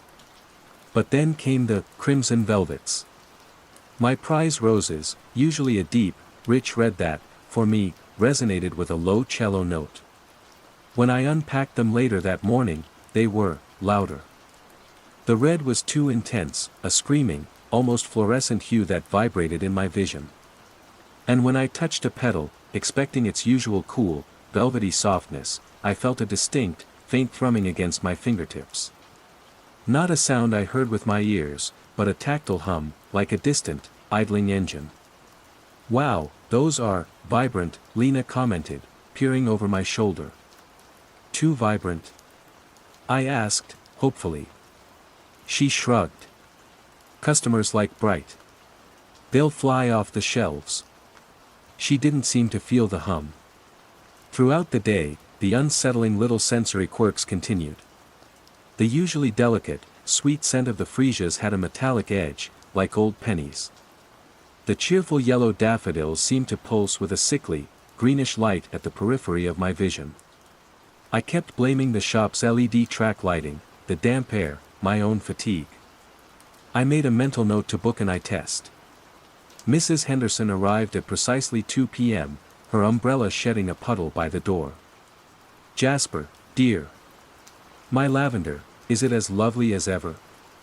Fresh in this morning, Mrs. Henderson, I said, forcing a smile, handing her the carefully wrapped bunches. I held my breath. She buried her nose in them. A beatific smile spread across her face. Oh, divine. Absolutely divine. Just the ticket for this dreary weather. Her cheerfulness felt, amplified. A little too bright, like the roses. Her eyes, usually a soft hazel, seemed to reflect the shop lights with an unnatural gleam. Smells all right to you then? I pressed, unable to help myself. Perfect, dear boy. Just perfect. She patted my arm, her touch surprisingly firm, her smile unwavering. You always have the best. She left, and the bell above the door chimed with that same flat, tinny sound. The next few days were a subtle escalation. A batch of tulips, supposedly Queen of Night, were a deep, lustrous purple that somehow tasted like bitter coffee on my tongue whenever I looked at them too long. This was new. My synesthesia was usually sound to color, or texture to sound. Never taste to color. And the wilting. It was the sunflowers that first truly unnerved me. We'd had a special on them. Big, bright, cheerful. I'd set up a prominent display. By closing time on Wednesday, half of them were drooping dramatically, their heads bowed in abject sorrow. Must have been a bad batch, I sighed to Lena. Or maybe this damp is getting to them. Odd. Though, she'd said, frowning. They looked so perky this morning. The next morning, Thursday, when I unlocked the shop, the sunflowers were bolt upright. Not just upright, they looked fuller. Their yellows more intense, their centers darker, almost vibrating with energy. As if they'd fed on the gloom of the night and thrived. I checked the water. It was at the same level. The shop had been locked, the temperature constant. Okay, I said to the empty shop. That's weird. I started keeping a little notebook, jotting down the oddities. Lavender, burnt plastic, persistent. Roses, humming, tactile, color too bright. Tulips, bitter coffee taste, visual. Sunflowers, rapid wilt/revival. It looked like the ramblings of a lunatic. On Friday, the rain finally broke. A watery sun tried to assert itself through the thinning clouds. I felt a sliver of hope that perhaps the clearing weather would clear my head too. I was arranging a bouquet for a walk-in customer, a cheerful mix of Gerber daisies and spray roses, when I noticed it. One of the crimson velvet roses, still in its bucket, had a single, perfectly formed new bud on its stem, a bud that hadn't been there an hour ago. Roses don't bud that fast. Not in a bucket of water in a florist shop. I touched it. The hum was stronger, almost a buzz now. And the color of the tiny, furled bud was an impossible, incandescent red. Something the matter, love? The customer asked, a young woman with kind eyes. No, just admiring the resilience of nature, I managed, my voice sounding hollow even to myself. She smiled. They are lovely. Flowers always know how to make things better, don't they? Her smile, too, seemed a fraction too wide, her eyes a little too bright. Like Mrs. Henderson's. Like the shop lights were catching them in a new, unsettling way. That evening, after Lena had left, I was cashing up. The shop was quiet, filled with the rustle of petals and the drip of condensation. And the humming. It was definitely louder now, a collective thrum from the rose buckets. I felt it in the soles of my feet, a faint vibration through the concrete floor. I decided to check the cold storage room at the back, where I kept the bulk of my stock. It was always kept at a precise temperature, dark and sealed. I hadn't opened it since the Wednesday delivery. As I pulled open the heavy, insulated door, a wave of scent hit me. Not the usual cool, green, earthy smell. This was complex. Sweet, but with that underlying plastic note, a hint of ozone, something metallic. And the room, it wasn't dark. It was glowing. Faintly, but unmistakably, the flowers inside were emitting their own light. Lilies pulsed with a soft, pearlescent sheen. The carnations, usually a staid, reliable flower, radiated a strange, flickering orange. And the roses were dazzling, each one a miniature crimson beacon, humming a silent chorus that resonated deep in my chest. Some of them, flowers I was certain were mere buds days ago, were now in full, impossible bloom, their petals unfurled in perfect, almost geometric spirals. I backed away slowly, my hand flying to my mouth. This wasn't stress. This wasn't my eyes. This was real. Or, rather, this was a version of real I didn't understand. I slammed the cold storage door shut, the latch clicking with a dreadful finality. My heart hammered against my ribs.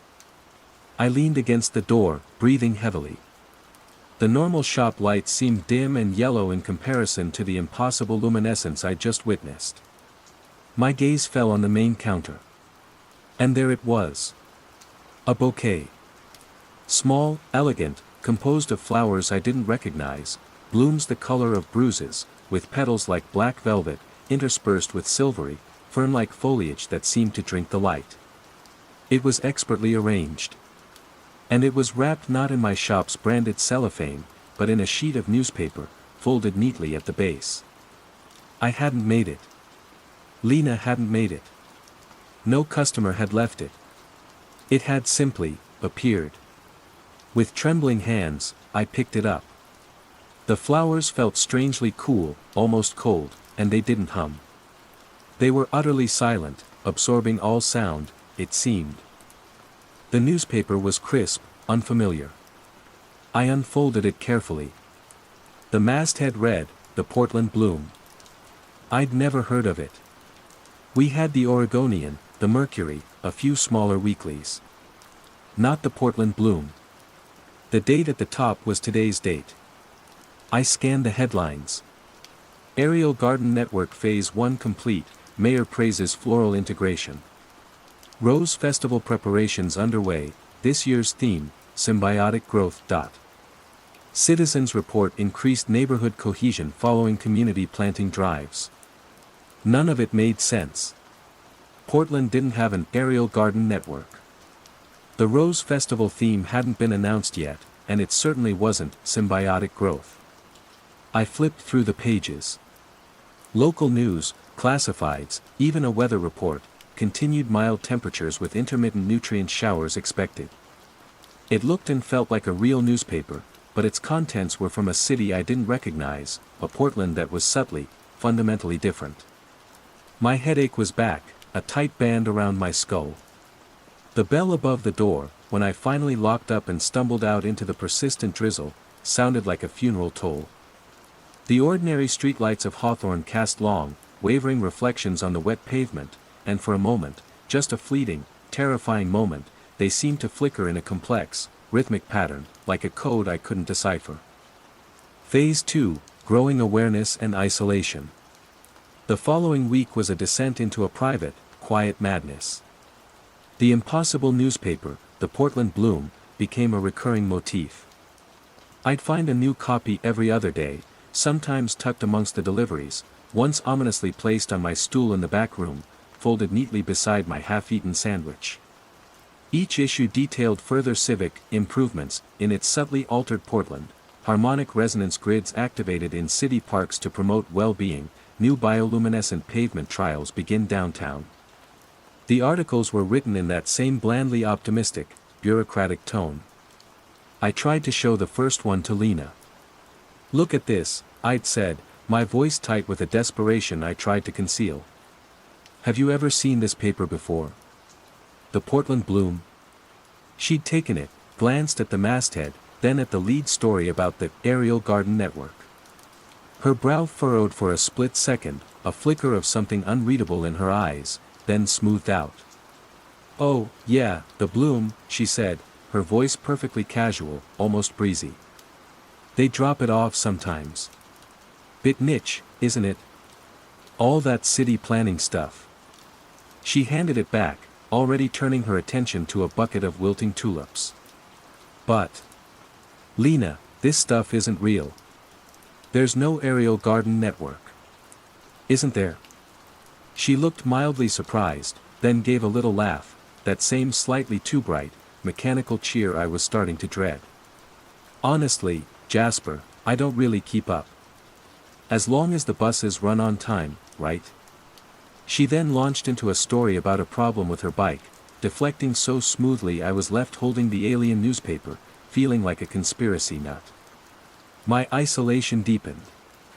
I couldn't bring myself to mention the glowing flowers in the cold room, or the roses that hummed, or the way lavender now consistently smelled of burning circuit boards. If Lena, who worked amidst these anomalies daily, couldn't see the wrongness in a phantom newspaper, what hope was there for her to understand the deeper, sensory shifts? I stopped trying to talk about it. Instead, I documented. My notebook filled with increasingly frantic entries. Roses in cold storage now visibly pulsating. Color saturation at 150% of normal. Hum audible from outside the door. Found another Portland bloom. Headline: Successful microintegration in forest park enhances atmospheric purity. The accompanying picture showed trees subtly interwoven with glowing fungal networks. My own sense of smell is haywire. 1 minute, I can't smell the bleach Lena's using, the next, the scent of a single jasmine petal from across the room is so overpowering it makes my eyes water. My synesthesia, once a gentle companion, was becoming a torment. The hum of the altered roses was no longer a faint thrum but a persistent, nauseating vibration that seemed to resonate in my bones. The colors of the new flowers were so intense they hurt my eyes, leaving afterimages like burns on my retinas. Familiar songs on the radio now conjured grotesque olfactory hallucinations, a Beatles track smelling of rotten meat, a soothing classical piece reeking of ammonia. I began to see the pattern. It started subtly. A new piece of graffiti on the brick wall of the alley behind petal and stem. Not the usual tags or rushed lettering. This was elegant, flowing, a stylized floral design, a kind of five-petaled bloom with intricate, almost alien-looking tendrils. It was beautiful, in a disturbing way. I hadn't seen the artist. A few days later, a customer came in wearing a t-shirt. Across the chest, the same floral motif, printed in a slightly faded, vintage style. Cool shirt, I said, trying to sound casual. Oh, this? Found it at that new little boutique on Division, she said, smiling that wide, vacant smile. They have the prettiest things. Then I saw it on a coffee cup sleeve at the cafe where I grabbed my morning caffeine. Then incorporated into the design of a new bus stop advertisement for a non-existent brand of organic nutrient water. It was like a visual meme, spreading silently, seamlessly. The secondary mystery I'd stumbled upon, or perhaps manufactured in my paranoia, was the disappearance of a local street artist named Nixie Bloom. I'd seen her tags around, delicate, almost ethereal floral stencils, often in unexpected places. She'd vanished about a month ago, according to a small article I'd found buried in an actual Oregonian, back when I was still trying to find rational explanations for the first subtle shifts. The police had no leads. Her art had always been beautiful, slightly otherworldly. Could she have been the first to perceive this? Or even to channel it? Was the pattern her final, citywide masterpiece? I tried to find her online footprint. Her social media had gone silent. Her website was down. I found a forum where other local artists discussed her disappearance. One user, Urban Sprout, mentioned Nixie had been talking about a new kind of inspiration, something about the city breathing, just before she vanished. I sent Urban Sprout a tentative private message, vaguely alluding to seeing unusual floral art. No reply. The shop itself was becoming a battleground. The normal flowers, the ones that still smelled and looked as they should, were wilting with an aggressive finality, as if rejecting the very atmosphere of petal and stem. My beautiful, fragrant stock was turning to compost at an alarming rate. Meanwhile, the altered flowers thrived. The humming roses, the plastic-scented lavender, the tulips that tasted of ash, they grew more vibrant, their impossible blooms lasting for weeks without water, their colors deepening, their hums and bizarre scents intensifying. Customers, when they came in, were increasingly drawn to these aberrant blooms. "Oh, I love these," a man said one afternoon, pointing to a bucket of lilies whose petals now had a distinct, oily sheen, like petrol on water, and whose scent reminded me of damp, freshly turned earth mixed with something metallic. So modern. He bought 3 bunches, his eyes reflecting the unnatural gleam of the petals. My attempts to sell the normal flowers were met with polite disinterest or even subtle aversion. "They just don't seem right, somehow," one woman murmured, wrinkling her nose at a bunch of perfectly ordinary, sweet-smelling daffodils. I felt like I was living in an inverse reality. What was healthy and natural was decaying, what was alien and wrong was flourishing, embraced. One rainy Tuesday, Mrs. Henderson came in for her lavender. I'd saved a small, unaffected bunch for her, hidden in the back, hoping against hope. The rest of the lavender in the shop now reeked so strongly of burnt plastic I could taste it at the back of my throat constantly. "My dear Jasper," she chirped, her smile wider than ever, her eyes almost unnervingly bright. "My usual, please." I handed her the normal lavender. She took it, brought it to her nose, and her smile faltered. Just for a fraction of a second. A tiny frown line appeared between her brows. "Oh," she said, her voice losing some of its forced cheer. "This is a bit faint today, isn't it?" She looked over at the main display, where the plastic-scented lavender stood in proud, vibrant bunches. "Those ones look much stronger." My heart sank. "These are the ones you usually prefer, Mrs. Henderson. From the local farm." "Are they?" She looked confused, then her bright, mechanical smile snapped back into place. "Well, perhaps a change is good. I'll try those bright ones today. They look so full of life." She bought the burning plastic lavender. As she left, she paused at the door, turned back, and said, "You know, dear, you should really get more of those lovely new ones in. Everyone's saying how much nicer the city feels since they started planting them in the parks." I stared after her, the flat clang of the door chime echoing in the suddenly oppressive silence of the shop. The parks. Of course. The newspapers had mentioned community planting drives and floral integration. It was happening out there, too. The pattern was spreading, not just as an image, but as a physical, botanical reality. That evening, I walked through Laurelhurst Park, a place I usually loved for its serene duck pond and old-growth trees. The flower beds were different. Amongst the familiar roses and rhododendrons were new, vibrant additions, flowers with those bruise-colored petals, ferns with silvery, light-drinking fronds, blooms that seemed to glow faintly in the twilight. They were arranged in patterns that echoed the graffiti, the t-shirt design, the coffee cup sleeve. The stylized, 5-petaled bloom was everywhere. And people were tending to them. Small groups, chatting quietly, smiling those same placid, overly bright smiles, patting the soil around the alien plants, their movements efficient, almost synchronized. They didn't look like they were under duress. They looked content. Peaceful. A cold dread seeped into me, more profound than any fear I'd felt before. This wasn't just my perception. This was a takeover, quiet and insidious, not with force, but with flowers. Portland was being replanted, repatterned, and its citizens were becoming willing gardeners in their own transformation. I saw a young couple sitting on a bench, holding hands.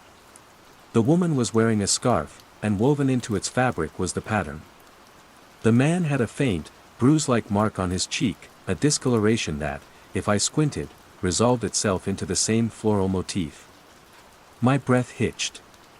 I backed away slowly, out of the park, the scent of damp earth and something else, something sweet, cloying, and deeply wrong, clinging to me. Back in my empty, humming shop, I pulled up my sleeve. There, on my forearm, faint but undeniable, was a pale, lace-like discoloration. The beginning of a bruise. The beginning of the pattern. It didn't itch. It didn't hurt. It just was. My notebook entry for that night was short. It's in the parks. It's on their skin. It's on mine. Am I the only one who remembers what lavender is supposed to smell like? Phase 3, the nature of the threat and escalation.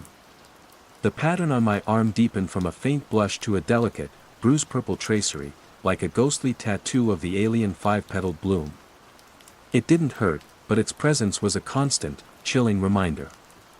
I started wearing long sleeves, even indoors.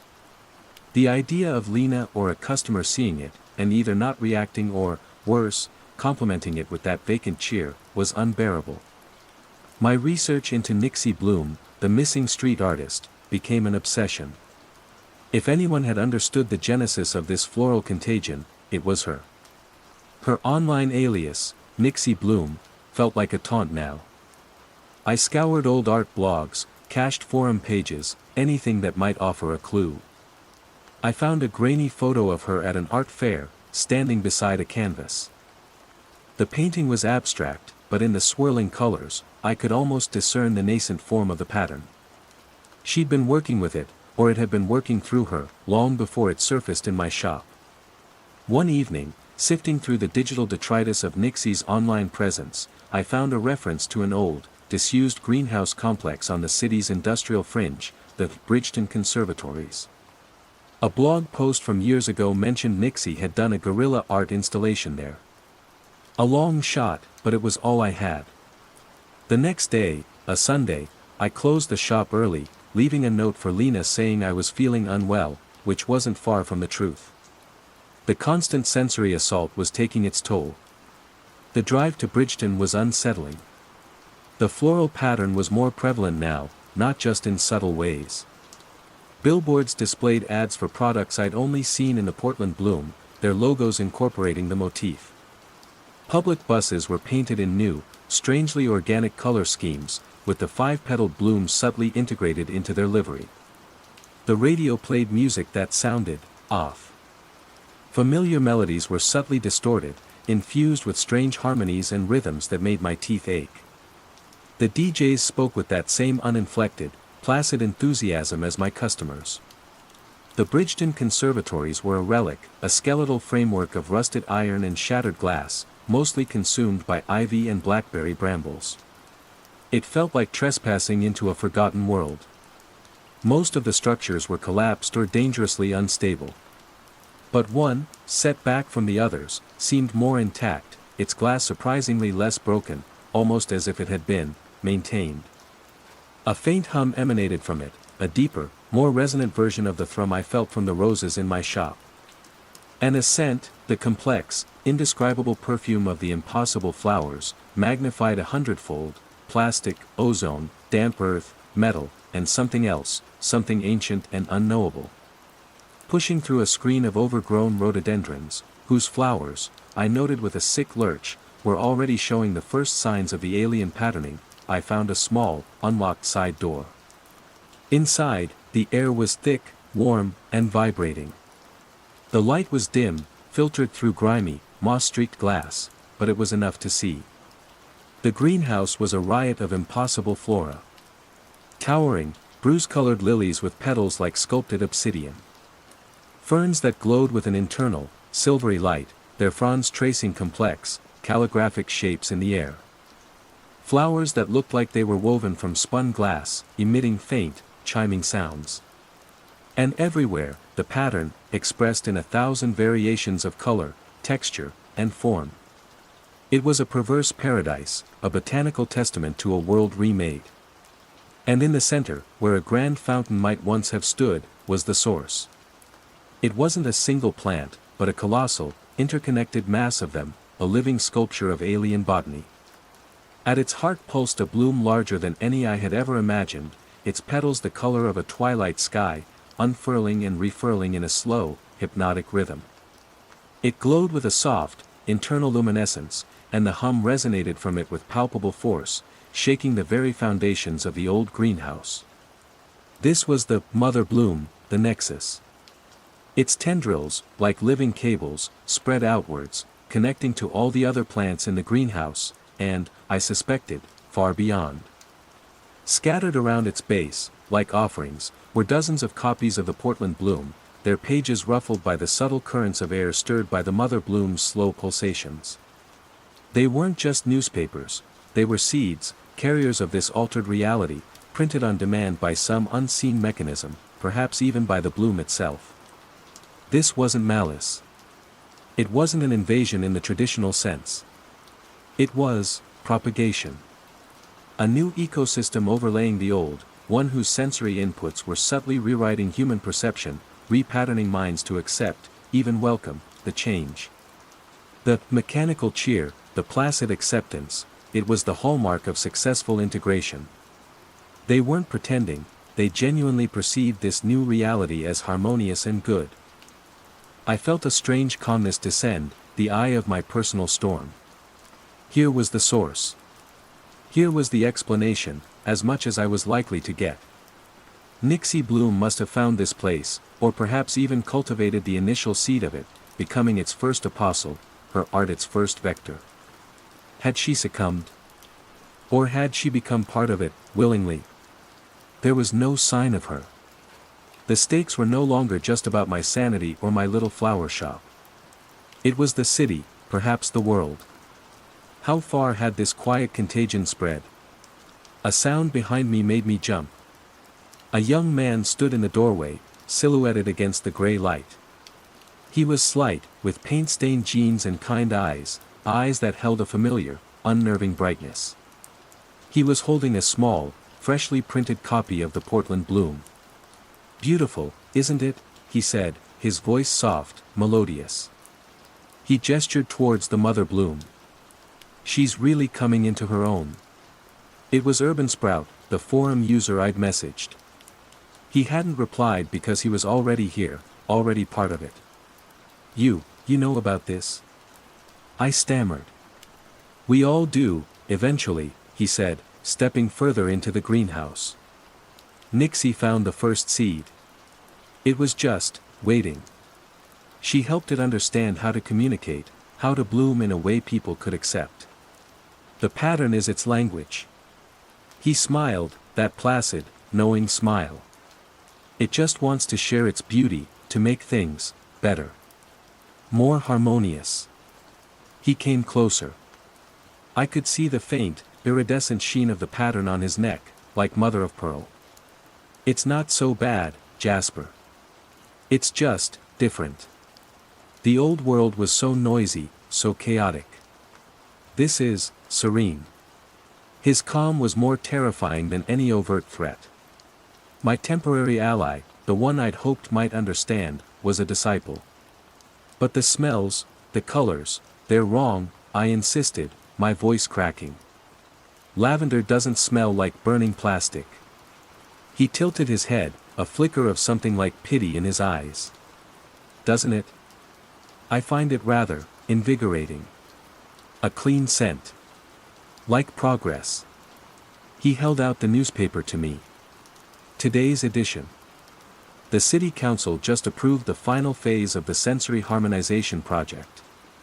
Soon, everyone will be able to appreciate the true beauty.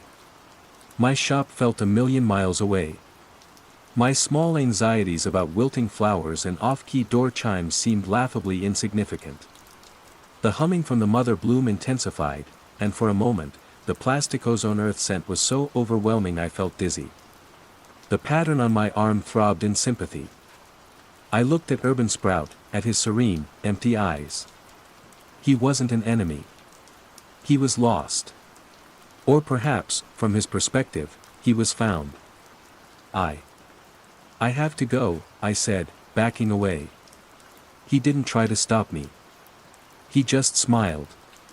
"She'll be here when you're ready to understand, Jasper. We all find our way to the bloom eventually." I fled the greenhouse, the hum and the scent chasing me.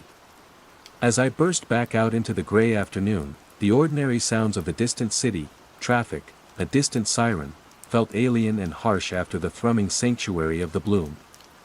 But they also felt real, a lifeline to a world that was rapidly fading. Driving back, I noticed the floral graffiti was everywhere, no longer just subtle tags but elaborate murals covering entire walls, the five-petaled bloom rendered in vibrant, glowing paints. The people on the streets moved with a strange, unhurried grace, their faces smooth, their smiles serene. Many wore clothes bearing the pattern, or had jewelry, or even subtle cosmetic enhancements that echoed its design. When I got back to petal and stem, Lena was there, humming softly to herself as she arranged a display of the incandescently red, buzzing roses. She'd replaced most of my dwindling, normal, stock with them. The shop throbbed with their energy, their wrongness. "Oh, hi Jasper," she said, her voice full of that bright, artificial cheer. "You feeling better? I took a big order for these beauties. The new city contract for the Civic Center displays. Isn't it exciting?" She gestured around the shop, now almost entirely filled with the altered flowers. "It's all coming together so nicely, isn't it?" Her eyes, usually a warm, lively brown, seemed to reflect the unnatural light of the roses. And on her cheek, just below her temple, was the faint, delicate tracing of the pattern, like a new, fashionable freckle. The floor seemed to tilt beneath me. My carefully constructed walls of denial and rationalization crumbled. The contagion wasn't just out there. It was here. It was in Lena. It was in the very air I breathed, in the flowers I had once loved. Phase 4, Confrontation/Revelation and Aftermath. The revelation in the greenhouse, followed by Lena's cheerful, patterned obliviousness, pushed me to a breaking point. The shop, once my sanctuary, now felt like the epicenter of the wrongness, a vibrant, humming, plastic and ozone-scented tomb for the world I remembered. The pattern on my own arm was a constant, itching reminder of my unwilling participation. My confrontation wasn't with a monster or a villain, but with the suffocating totality of the change. There was no one to fight. How do you fight a scent, a color, a collective shift in perception? How do you argue with a flower? I considered burning the shop down. A desperate, futile gesture. They'd just rebuild it, replant it, fill it with even more vibrant, humming abominations.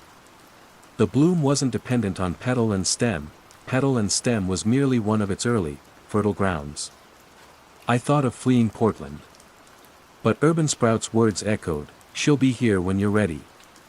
We all find our way to the bloom eventually. The newspapers hinted at a wider network. Was anywhere truly safe? Would I just carry the seeds of it in my own altered senses, in the pattern blooming on my skin? One morning, I found a copy of the Portland Bloom on my pillow. Not in the shop, but in my apartment, miles away. The headline read, "Jasper Thorne honored for contributions to urban floral harmony."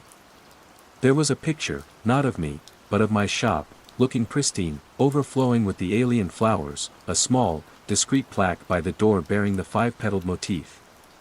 My synesthesia, once a source of mild fascination, was now a curse.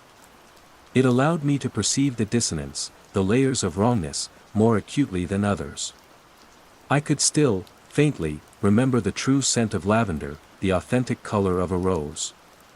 These memories were fading, though, like old photographs, bleached by the incandescent vibrancy of the new reality. The critical point came during the Rose Festival. Not the festival I remembered, with its charmingly amateur floats and ubiquitous red roses. This was the Symbiotic Growth Festival advertised in the Portland Bloom. The city was transformed. Streets were carpeted with glowing moss. Buildings were draped in bioluminescent vines. And the parade floats were living sculptures of the alien flora, pulsing with light and emitting the complex, wrong scents. People lined the streets, their faces upturned, serene, their eyes reflecting the unnatural glow. Many wore garments woven from the strange plant fibers, adorned with the pattern. They hummed, a collective, soft thrum that harmonized with the energy of the floats. Lena had invited me.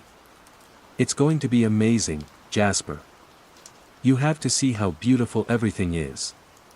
Her own pattern was more pronounced now, a delicate tracery across her cheekbone, like fine lace. I stood in the crowd, an island of silent screaming in a sea of placid acceptance. The scents were overwhelming: burnt plastic, ozone, metallic earth, and that cloying, unidentifiable sweetness. The humming vibrated through my teeth, my skull. The colors were so intense they made my vision swim. I saw Mrs. Henderson in the crowd, her face radiant, holding a single, perfect, bruise-colored bloom that pulsed faintly in her hand. She caught my eye and gave me a beatific smile, a smile of pure, untroubled contentment.